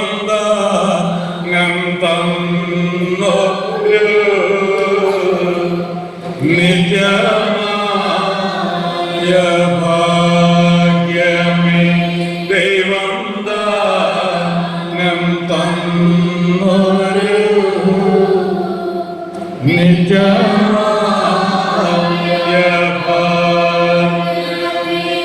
നിത്യമായ ഭാഗ്യം എന്ന് പറയാൻ കാരണം എന്താണ്? പുതിയ ആകാശവും പുതിയ ഭൂമിയും അവർക്ക് അനുഭവമാണ്. അതുകൊണ്ടാണ്. അപ്പൊ ഒരു പിയാരിസുകാരൻ നിത്യമായ ഭാഗ്യത്തിനുടമയാണ് എന്ന് പറഞ്ഞാൽ അതിന്റെ അർത്ഥം എന്താണ്? അവന് പുതിയ ഭൂമിയും പുതിയ ആകാശവും കിട്ടും. അവൻ അതുവരെ കാണാത്ത പുതിയ നക്ഷത്രങ്ങൾ കാണും. നാലിലേക്ക് അപ്പൊ ഒരു പ്രത്യാശ ഉള്ളവന് കിട്ടുന്ന നേട്ടങ്ങളാണ്. എന്താണ്? പുതിയ ആകാശം, പുതിയ ഭൂമി. വാർത്താന്തട്ട് പാടി, ഒന്നാമത്തെ ആകാശം ഒഴിഞ്ഞു പോയി, ഒന്നാമത്തെ ഭൂമി ഒഴിഞ്ഞു. ഒന്നാമത്തെ ആകാശം ഒഴിഞ്ഞു പോയെന്ന് പറഞ്ഞാൽ ഗുരുദേവന്റെ ശരീരം മാറിയെന്നാണ്. എടുക്കപ്പെട്ട അടിമ ശരീരം മാറിയിരിക്കുന്നു. ഒന്നാമത്തെ ഭൂമി എന്ന് പറഞ്ഞാൽ ഈ ശരീരത്തെ ഈ ഭൂമിയിൽ പ്രത്യക്ഷമാക്കിയ ലേറ്റമാതാവിന്റെ ശരീരവും പിൻവലിക്കുന്നു എന്ന് പറഞ്ഞാൽ അതിന്റെ അർത്ഥം അടിമയുഗത്തെ സമ്പൂർണമായി മാറ്റിയത്. അപ്പൊ ഒന്നാമത്തെ ആകാശവും ഒന്നാമത്തെ ഭൂമിയും വന്ന് പോയി എന്ന് പറഞ്ഞതിന്റെ അർത്ഥം സമ്പൂർണമായ മോചനം ഉണ്ടായിരിക്കുന്നു എന്ന്. പിന്നെന്താണ്? ഒന്നാമത്തെ ആകാശം അതേ പോയി, ഒന്നാമത്തെ ഭൂമി പോയത് ചുമ്മാ പറഞ്ഞിട്ട് കുതിരണിക്കായിരുന്നു. അങ്ങനെ പറയല്ലായിരുന്നു. പിന്നെന്ത് പറഞ്ഞു? ഞാനൊരു പുതിയ ആകാശം കണ്ട്, ഞാനൊരു പുതിയ ഭൂമിയും കണ്ട്. അപ്പൊ നാളെ ഒന്നാമത്തെ ആകാശം പോയി, ഒന്നാമത്തെ ഭൂമിയും പോയിട്ട് പിന്നെന്താണ് കാണുന്നത്? പുതിയ ആകാശം. ശ്രീകുമാര ഗുരുദേവൻ അർത്ഥം. പുതിയ ആകാശം എന്ന് പറയുന്ന എന്താണ്? ശ്രീകുമാര ഗുരുദേവൻ. പുതിയ ഭൂമി എന്ന് പറഞ്ഞ എന്താണ്? ദിവ്യമാതാവ്. ഞാൻ ഞാനൊരു പുതിയ ആകാശം കണ്ട്, ഞാനൊരു പുതിയ ഭൂമിയും കണ്ട് എന്ന് പറയുന്നു. അപ്പൊ എന്താണ്? അടിമയുഗത്തെ മാറ്റിയിരിക്കുന്നു, വാഴ്ചയുഗത വന്നിരിക്കുന്നു എന്നാണ്. അതാണ് ഒരു പ്രത്യാശക്കാരനായ പിയാടി സാറിന് പുതിയ ഭൂമിയും പുതിയ ആകാശവും ഒരു അനുഭവമാണ്. അനുഭവം. അപ്പൊ പ്രത്യാശക്കാരൻ എന്തെങ്കിലും അനുഭവം. അപ്പൊ നാലത്തേക്ക് അപ്പം ഈ പുതിയ ആകാശത്തിലും പുതിയ ഭൂമിയിലുമാണ് എന്ത്? ഒച്ചയും ഓശയും വെട്ടവും വെളിച്ചവും. അതാണ് പുതിയ ഭൂമിയുടെ പ്രത്യേകത. പുതിയ ഭൂമിയിൽ എന്തൊക്കെയുണ്ട്? വെട്ടമുണ്ട്, വെളിച്ചമുണ്ട്, ഒച്ചയുണ്ട്, ഓശയുണ്ട്, അനക്കമുണ്ട്, ഗാനമേളയുണ്ട്, ഭക്തിഗാനം, ശ്രുതയുണ്ട്, കീർത്തനമുണ്ട്, പാട്ടുണ്ട്, താളമേള, എല്ലാം. അതാണ് പുതിയ ആകാശത്തിന്റെ പുതിയ ഭൂമിയുടെ പ്രത്യേകത. തിരുമേനി വരുന്ന കാലം രാവ് മാറി പകൽ വരുന്നത് എരുവേലി ചെല്ലുന്നവർ അറിയുന്നില്ല. ഞാൻ അനുഭവിച്ചിട്ടുള്ള. അപ്പൊ അതാണ് പുതിയ ആകാശം പുതിയ ഭൂമിയും വരുമ്പോൾ എന്താണ്? രാവ് മാറി പകൽ വരുന്നത് പിയാരിസാരൻ അറിയുന്നില്ല. അതുകൊണ്ടാണ് ഞാൻ പറഞ്ഞത് പ്രത്യക്ഷ രക്ഷയാനുഭവമാക്കുവാൻ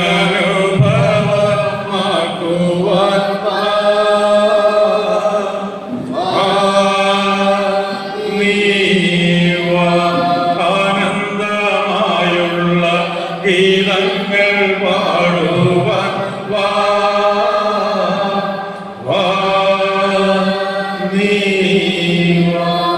അവിടെ വലിയൊരു പ്രത്യേകതയുണ്ട്. ജാതിഭേദം തീർത്ത രാജ്യമീതാകുന്നു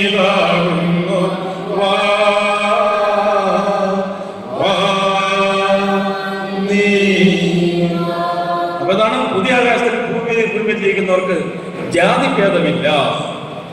ഒന്നൊക്കെ ജാതി ഭേദം തീർക്കുന്നു. നാലത്തേക്ക് ജാതി ഭേദം തീർക്കാൻ ആർക്കേ പറ്റത്തുള്ളൂ? ദൈവത്തിന് പറ്റത്തുള്ളൂ. നാലത്തേക്ക് ദൈവത്തിന് മാത്രമേ ജാതി തീർക്കാൻ പറ്റത്തുള്ളൂ. ശ്രീനാരായണ ഗുരു ദൈവമല്ല. അതുകൊണ്ടാണ് അങ്ങനെ വിചാരിച്ചിട്ട് ജാതിയെ ഇല്ല വാക്പടാനന്ദൻ, മന്നത്ത് പത്മനാഭൻ, ഇതെല്ലാം എന്താണ്? അവർക്കൊന്നും ജാതി തീർക്കാൻ പറ്റില്ല. മന്നത്ത് പത്മനാഭൻ പറയാൻ അറിയോ? ഇന്ന് മുതൽ നാം നമ്മുടെ പേരില് പത്മനാഭ പിള്ള എന്നുള്ള പിള്ള വെട്ടി കളഞ്ഞിട്ട് ഞാൻ ജാതിക്കെതിരെ നിൽക്കുന്നു പറഞ്ഞിട്ട് അങ്ങനെ സ്ഥാപിച്ച പ്രസ്ഥാനത്തിന് വരുന്നോ നായർ സർവീസ് സൊസൈറ്റി. നാലഞ്ച് അപ്പോ നാലഞ്ച് നോക്കുക. ഇവിടെ അങ്ങനെയല്ല. ജാതിഭേദം തീർത്ത രാജ്യമീത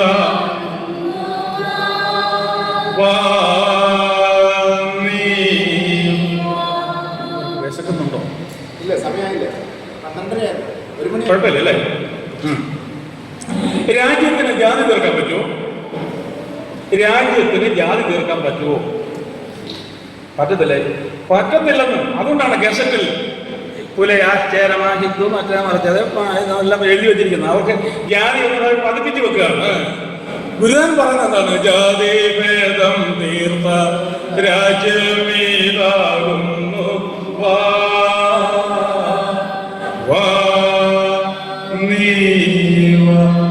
രാജ്യം എന്ന് പറഞ്ഞാൽ ദൈവത്തിന്റെ അവതാര ശരീര രൂപം എന്നാണ്.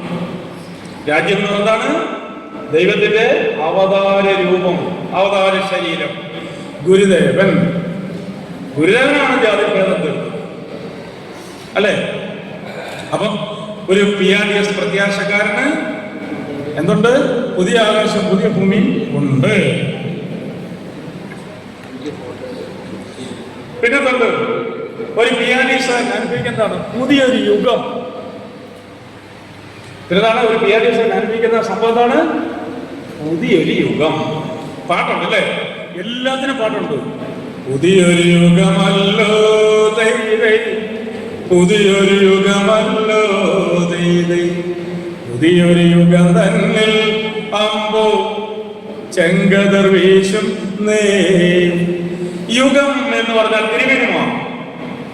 പുതിയൊരു യുഗം, പുതിയൊരു യുഗമല്ലോ ദൈവേ, പുതിയൊരു യുഗമല്ലോ ദൈവേ, പുതിയൊരു യുഗം തന്നിൽ അപ്പോ പൊൻകതിർ വീശുന്നേ. അപ്പം പുതിയ ആകാശവും പുതിയ ഭൂമിയിൽ പരിചയപ്പെടുത്തിയ ദൈവം ഒരു പുതിയ യുഗത്തെ പരിചയപ്പെടുത്തിയ തിരുമേനിമാണ്. തിരുമേനിമാരാകുന്ന യുഗത്തെ പരിചയപ്പെടുത്തി. അതാണ് പുതിയൊരു സൃഷ്ടി എന്നും കൂടെ പറഞ്ഞു ഗുരുദേവൻ. തിരുമേനിമാരെ പറ്റി പറഞ്ഞെന്താണ്? പുതിയൊരു സൃഷ്ടി. പുതിയൊരു സൃഷ്ടിയാണ് അപ്പൊ ഒരു പുതിയൊരു സൃഷ്ടി എന്ന് പറയുന്നു. എന്താണ്? നമ്മളിപ്പം പഠിച്ചാണ്ടിരിക്കുന്ന വാക്കുകൾ ഏതൊക്കെയാണ്? അമൃതമൊഴികൾ അല്ലേ? നമ്മളിപ്പോ കേട്ടോണ്ടിരിക്കുന്നതാണ് അമൃതമൊഴികൾ, മരണമില്ലാത്ത മൊഴികൾ. ഈ മൊഴികൾക്ക് മരണമില്ല.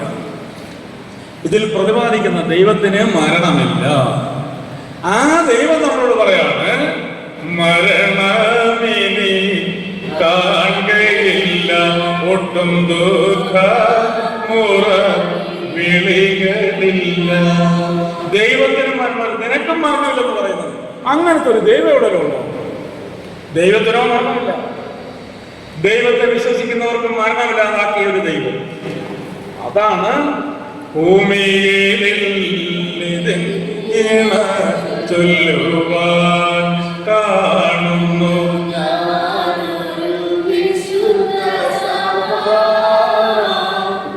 ഭൂമിയിൽ.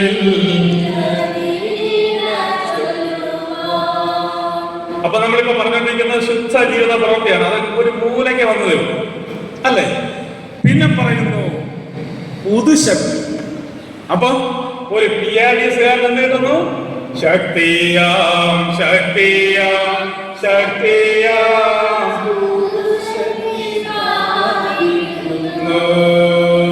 ശക്തിയാം ശക്തിയാം ശക്തിയാം പുതുശക്തി പ്രാപിക്കുന്നു.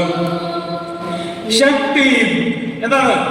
ഗുരുദേവനാകുന്ന ശക്തി, അമ്മച്ചിയാകുന്ന ശക്തി, തിരുമേനിമാരാകുന്ന ശക്തിയാം ശക്തിയാം ശക്തിയാം പുതുശക്തി പ്രാപിക്കുന്നു. അപ്പൊ ഒരു പ്രത്യാശയുള്ള ഒരു ആത്മാവിന് പിയാഡിസുകാരന് പുതുശക്തി പ്രാപിക്കുന്നു. പിന്നെന്താണ് ഗുണം? ഇമ്പവേറും പൂങ്കാവിൽ പള്ളി കൊള്ളും ജീവരസമായൊരു വിരുന്നാണേ ഇവിടെ.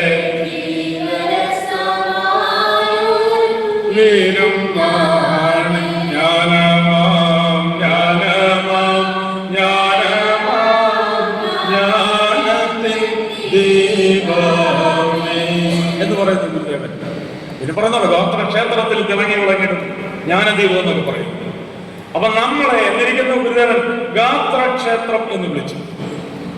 മറ്റുള്ളവർ ചെയ്തു പറയനും പുലയനും വേടനും കുറവനും വിളിച്ച് ആക്ഷേപിച്ച സ്ഥാനത്ത് സർവശക്തൻ നമ്മളെ വിളിച്ചിട്ടെന്ന് പറയുന്നു. നിന്നെ എങ്ങനെയാക്കിയിരിക്കുന്നു പറഞ്ഞു? ക്ഷേത്രമാക്കിയിരിക്കുന്നു പറഞ്ഞു അല്ലെ? ക്ഷേത്രത്തിന്റെ മുൻപിൽ ഗംഗയുണ്ട്, ഗംഗയിൽ സ്നാനവും ചെയ്തിടേണം. ഗംഗയുണർത്തുവാനുള്ള മന്ത്രം സാക്ഷാൽ ഗുരു തന്നെ ചൊല്ലിടേണം. ആലോചിക്കേ, ഗംഗ ശിവന്റെ തലയിലാണെന്ന് പറയും. എന്നർത്ഥം അമ്മച്ചയും ഗുരുതരം ഒരുമിച്ചിരിക്കുന്ന അർത്ഥം. ഗംഗയുണർത്തുവാനുള്ള മന്ത്രം സാക്ഷാൽ ഗുരു തന്നെ ചൊല്ലിടേണം. ആലോചിക്കേ, ഗംഗ ശിവന്റെ തലയിലിരിക്കുന്നു, ഗുരുദേവനും അമ്മച്ചിയും ഇരിക്കുന്നു എന്നർത്ഥം.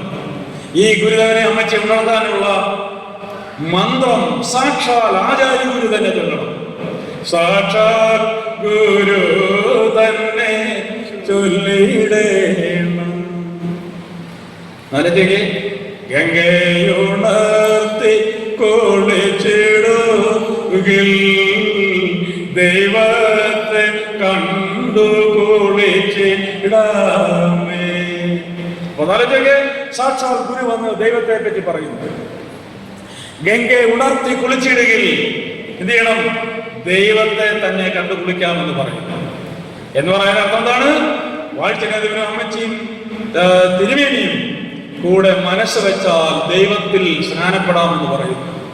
ദൈവത്തിന്റെ അനുഗ്രഹം കിട്ടുമെന്ന് പറയും. അതാണ് പിയാഡിസിന്റെ വ്യവസ്ഥ. ജ്ഞാന വിഷയത്തിന്റെ വ്യവസ്ഥ അതാണ്. അപ്പം ഇതാണ് നമ്മളിങ്ങനെ പറയുന്നത് കേട്ടോ. ഇനി ഒരു പ്രത്യാശകാരൻ, ഒരു പിയാഡിസുകാരൻ ഉണ്ടാകേണ്ട മറ്റൊരു ക്വാളിറ്റി ജാഗ്രതയാണ്. ഒരു പിയാഡിസുകാരൻ എന്താണ്? ജാഗ്രത ഉണ്ടാവണം. Always be alert, always be alert. എപ്പോഴും ജാഗ്രത ഉള്ളവനായിരിക്കണം. എന്തിന് ജാഗ്രത ഉണ്ടാവും? കൊച്ചി അംഗൻവാടിയിൽ വരും, കൊച്ചിന് കപ്പ കൊടുക്കണം, അതാണോ ജാഗ്രത? അതൊന്നുമല്ല. ഒരു സംഭവമുണ്ട്. രക്ഷിക്കപ്പെട്ടവരുടെ ഭവനം തോറും പരിശോധിപ്പതിനായി വരുന്നു താതൻ. ആ കാര്യമാണ് രക്ഷിക്കപ്പെട്ടവരുടെ ഭവനം തോറും പരിശോധിപ്പതിനായി വരുന്നു താതൻ. ഈ താതനൊരു പ്രത്യേകതയുണ്ട്. എന്ത് പ്രത്യേകതയാണ്? ആരും താതൻ വരുന്നത് കാണുന്നില്ല, ആരും താതൻ വരുമെന്ന് ചിന്തിക്കുന്നില്ല. ഒന്നാലോചിക്കേ, താതൻ പിതാവ് അച്ഛൻ രക്ഷിക്കപ്പെട്ടവരുടെ ഭവനം തോറും വരുന്നു. അപ്പൊ ഒരു വിചാരിച്ചായിരിക്കണം, അവൻ ജാഗ്രത ഉള്ളവനായിരിക്കണം. എന്താണ്? പിതാവ് പരിശോധനയ്ക്ക് വരും, അതാണ് കാര്യം. അപ്പോൾ രക്ഷിക്കപ്പെട്ടവന്റെ ജീവിത ധർമ്മമായി പറഞ്ഞു വരുന്നത്. അവൻ അടുത്തുണ്ടായിരിക്കേണ്ട ക്വാളിറ്റി എന്താണ്? ജാഗ്രതയാണ്. ബിവേറോ, അല്ലെ?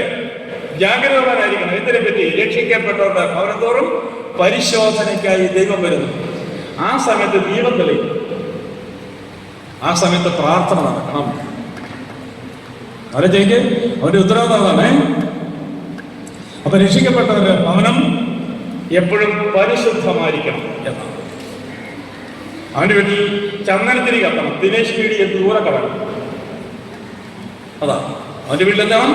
ചന്ദനത്തിരി നിലവിളക്കുമാണ് കത്തിക്കേണ്ടത്, അല്ലേ? അടുത്ത ജാഗ്രത, ഒരു പിയാഡിസാറിന് ഒരു ജാഗ്രത ഉണ്ടായിരിക്കണം. എന്താണ്? ഗുരുവാൻ ഒരു പാട്ട് പാടിയിട്ടുണ്ട്. സാത്താൻ വന്നിടുന്നാകോ മാത്ര തോറും ചിത്തത്തിൽ വാണിടുവാൻ. എന്താണ്? സാത്താൻ വന്നിരുന്നഹോ മാത്ര തോറും. മാത്ര എന്ന വാർത്ത എന്താണ്?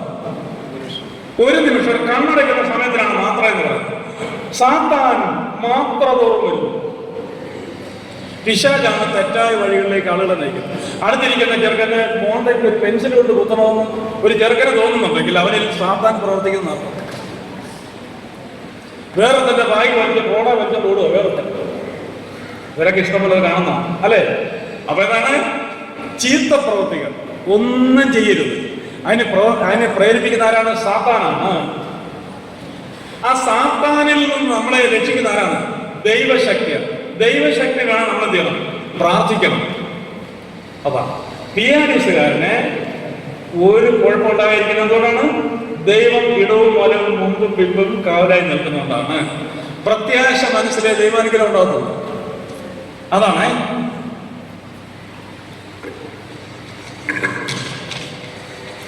നിങ്ങളെല്ലാം മടുത്തോ പിള്ളേരെ?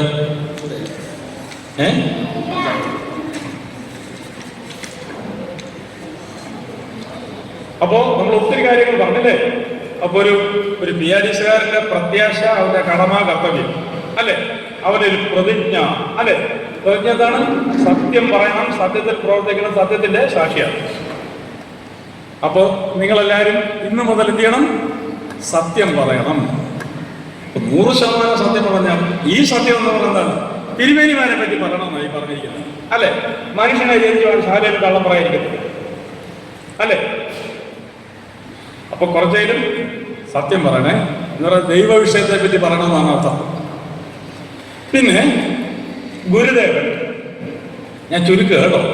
ഗുരുദേവൻ നമ്മുടെ മാതാപിതാക്കന്മാരെ കണ്ടപ്പോൾ അവരുടെ അവസ്ഥ എന്തായിരുന്നു? ഇല്ലായ്മ മാത്രമാണ്, അല്ലേ? അപ്പൊ എന്തായിരുന്നു? ഒന്നുമില്ലെന്ന് പറഞ്ഞു. എന്തൊക്കെ ഇല്ലെന്ന് പറഞ്ഞേ? ഗുരുദേവനോട് നമ്മുടെ മാധവകന്മാർ എന്തൊക്കെ ഇല്ലെന്നാണ് പറഞ്ഞത്? ആർക്കെങ്കിലും പറയാം? ഒന്നോട് പറഞ്ഞു, നിങ്ങൾ വ്യാധിസാരല്ലേ? ഗുരുദേവൻ നമ്മുടെ മാധവകന്മാരെ കാണുമ്പോൾ അവരെന്തില്ലെന്നാ പറഞ്ഞത്? അപ്പനില്ലേ തിന്താരം ഞങ്ങൾക്കമ്മയില്ലേ തിന്താരം ഈ വനം തന്നിൽ തിന്താരം ഞങ്ങൾക്കാരുമില്ലേ തിന്താരം. പിന്നെ എന്ന് പറഞ്ഞു, ശരീരമെടുത്ത് കഴിഞ്ഞു വന്നപ്പോൾ ഇല്ല എന്ന് പറഞ്ഞു. നമ്മുടെ ആളുകൾ പണ്ടേ ഇല്ലാന്ന് പറയാൻ ഭയങ്കര മിടുക്കരാണല്ലോ. നമ്മുടെ ആളുകൾ മറ്റാളുകളെക്കാൾ ഇല്ലായ്മ പറഞ്ഞ് ഫലിപ്പിക്കാൻ മിടുക്കരാണ് നമ്മുടെ ആളുകൾ. വിദേയില്ല ധനം ജ്ഞാനമില്ല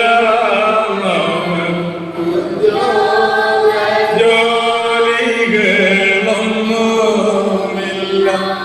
ഇല്ലായ്മകൾ ഇങ്ങനെ പറയും.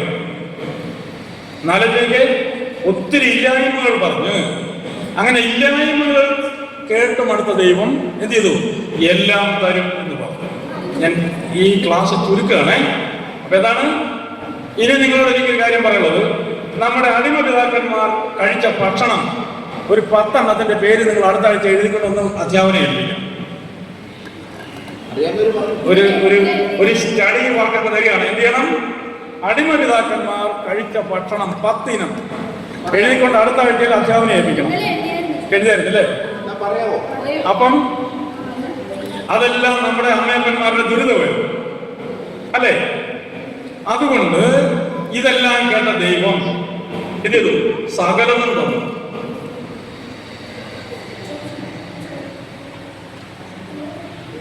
അല്ലേ? സകലതും തന്നു എന്ന് പറഞ്ഞ അർത്ഥം എന്താണ്? എല്ലാം. ഒരുവന്റെ മനസ്സിന് തൃപ്തി വരുന്നതെല്ലാം ദൈവം തന്നു അല്ലേ? അപ്പൊ നമ്മുടെ പിതാക്കന്മാരുടെ ഇല്ലായ്മ എന്തായിരുന്നു? സന്തതി ദോഷമായിരുന്നു അവരുടെ ഇല്ലായ്മ. അതാണ്. അതുകൊണ്ട് ഗുരുദേവൻ പാട്ടെടുത്തിട്ടുണ്ട്. എല്ലാത്തിനെയും പരിഹരിച്ചുകൊണ്ട് ഗുരുദേവൻ ഈ നമ്മുടെ ഈ യോഗത്തിന്റെ അല്ലെങ്കിൽ ക്ലാസിന്റെ സമാജത്തിൽ എന്താണ്? സന്തതിയെ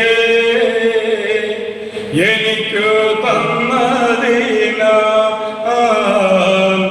രാജമുണ്ട് രാജമുണ്ട്. സന്തതിയെ എനിക്ക് തന്നതിന രാജമുണ്ട് രാജമുണ്ട്. ദൈവസേവയുണ്ട് ഗുരുവുണ്ട് വേദമുണ്ട് ശാസ്ത്രമുണ്ട് കലകളുണ്ട് ജ്ഞാനമുണ്ട് ആചാര്യനാം ഗുരുവുമുണ്ട് ദൈവമുണ്ട് ദൈവസേവയുണ്ട് രാജ്യമുണ്ട് വാഴ്ചയുണ്ട് സന്തതിയുണ്ട്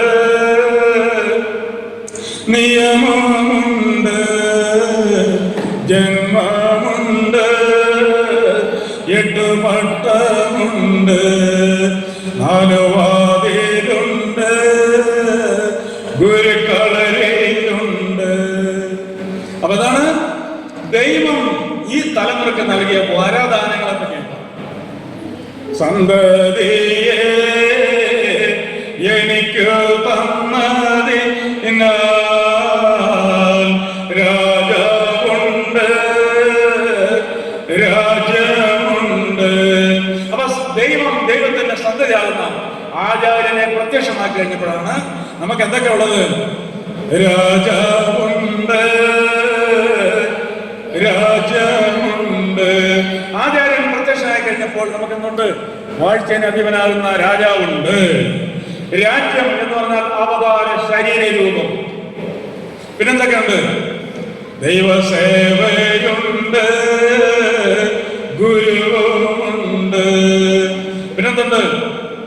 കലകളുണ്ട് ജ്ഞാനമുണ്ട് ഗുരുവുമുണ്ട് ആചാര്യന ഗുരുവുമുണ്ട്. ഇതെല്ലാം കഴിഞ്ഞിട്ട് ഗുരുദേവന്റെ ശൈലികൾ നമ്മുടെ പിതാക്കന്മാർ ഗുരുദേവനെ സംബോധന ചെയ്ത് എങ്ങനെയാണ്? അപ്പച്ചൻ എന്നാണ്. ആ ശരീരം മാറി ഇനി അപ്പച്ചൻ എന്ന വിളി കേൾക്കാൻ ആരുമില്ലെന്ന് ഗുരുദേവൻ പറഞ്ഞിട്ടുണ്ട്. അതുകൊണ്ട് ഇപ്പൊ എന്താണ്? ദൈവമുണ്ട്, ദൈവസേവയുണ്ട്, രാജ്യമുണ്ട്, വാഴ്ചയുണ്ട്, പിന്നെന്തുണ്ട്? സന്തതിയുണ്ട്, നിയമമുണ്ട്, ജന്മമുണ്ട്, 8 പട്ടമുണ്ട്, 4 വാതിലുണ്ട്, ഗുരുക്കളരിയുണ്ട്. അതാണ് സമ്പൂർണ്ണൻ. ഇത്ര സംഭവം ഈ ഭൂമിക്ക് പ്രത്യക്ഷമാക്കുന്നവനെയാണ് എന്ത് വിളിക്കുന്നത്? സമ്പൂർണ്ണൻ എന്ന് വിളിക്കുന്നത്. ആലോചിക്ക്, അപ്പച്ചൻ എന്ന വിളിക്ക് പകരം ഇപ്പോൾ നമ്മൾ എങ്ങനെ വിളിക്കുന്നു? സമ്പൂർണ്ണൻ എന്ന് വിളിക്കുന്നു.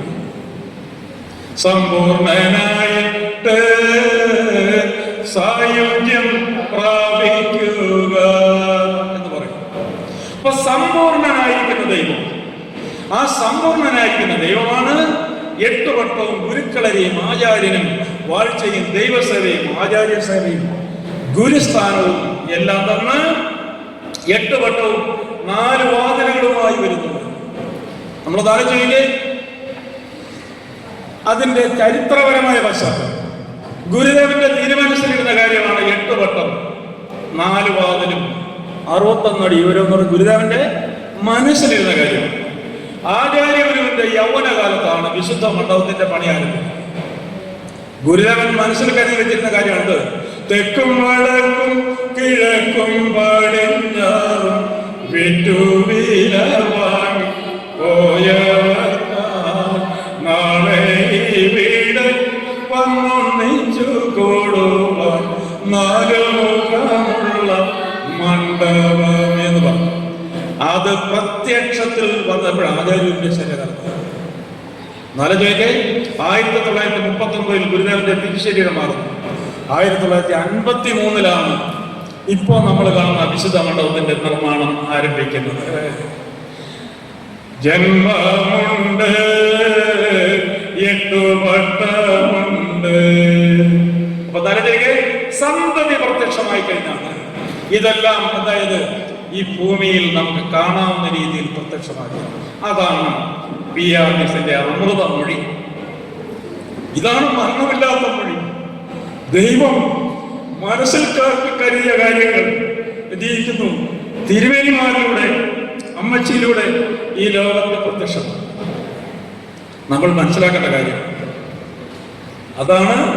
ഇന്ന് നമ്മൾ സംസാരിച്ച അമൃത മൊഴി. അവിടെ നമ്മൾ എന്ത് ചെയ്യണം?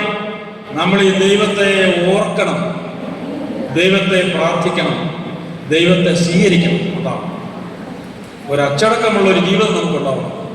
ആരെല്ലാം എന്തെല്ലാം പറഞ്ഞാലും പിയാർഡിസിന്റെ ഒരു ജീവിതം നമുക്കുണ്ടാവണം. ജീവിതം തുടങ്ങുന്ന കുഞ്ഞുങ്ങളെ നിങ്ങൾക്ക് അങ്ങനെ ഒരു അനുഗ്രഹ അവസ്ഥയിലേക്ക് വളരുവാൻ ഗുരുദേവനും ആചാര്യരും ഉള്ളയിച്ചു മാതാവ് ദിവ്യമാതാവ് വാഴ്ചനേതവനും നിങ്ങളെ അനുഗ്രഹിക്കട്ടെ എന്ന് പ്രാർത്ഥിച്ചുകൊണ്ട് എന്നെ ക്ഷണിച്ച എല്ലാവരും, പ്രത്യേകിച്ച് നമ്മുടെ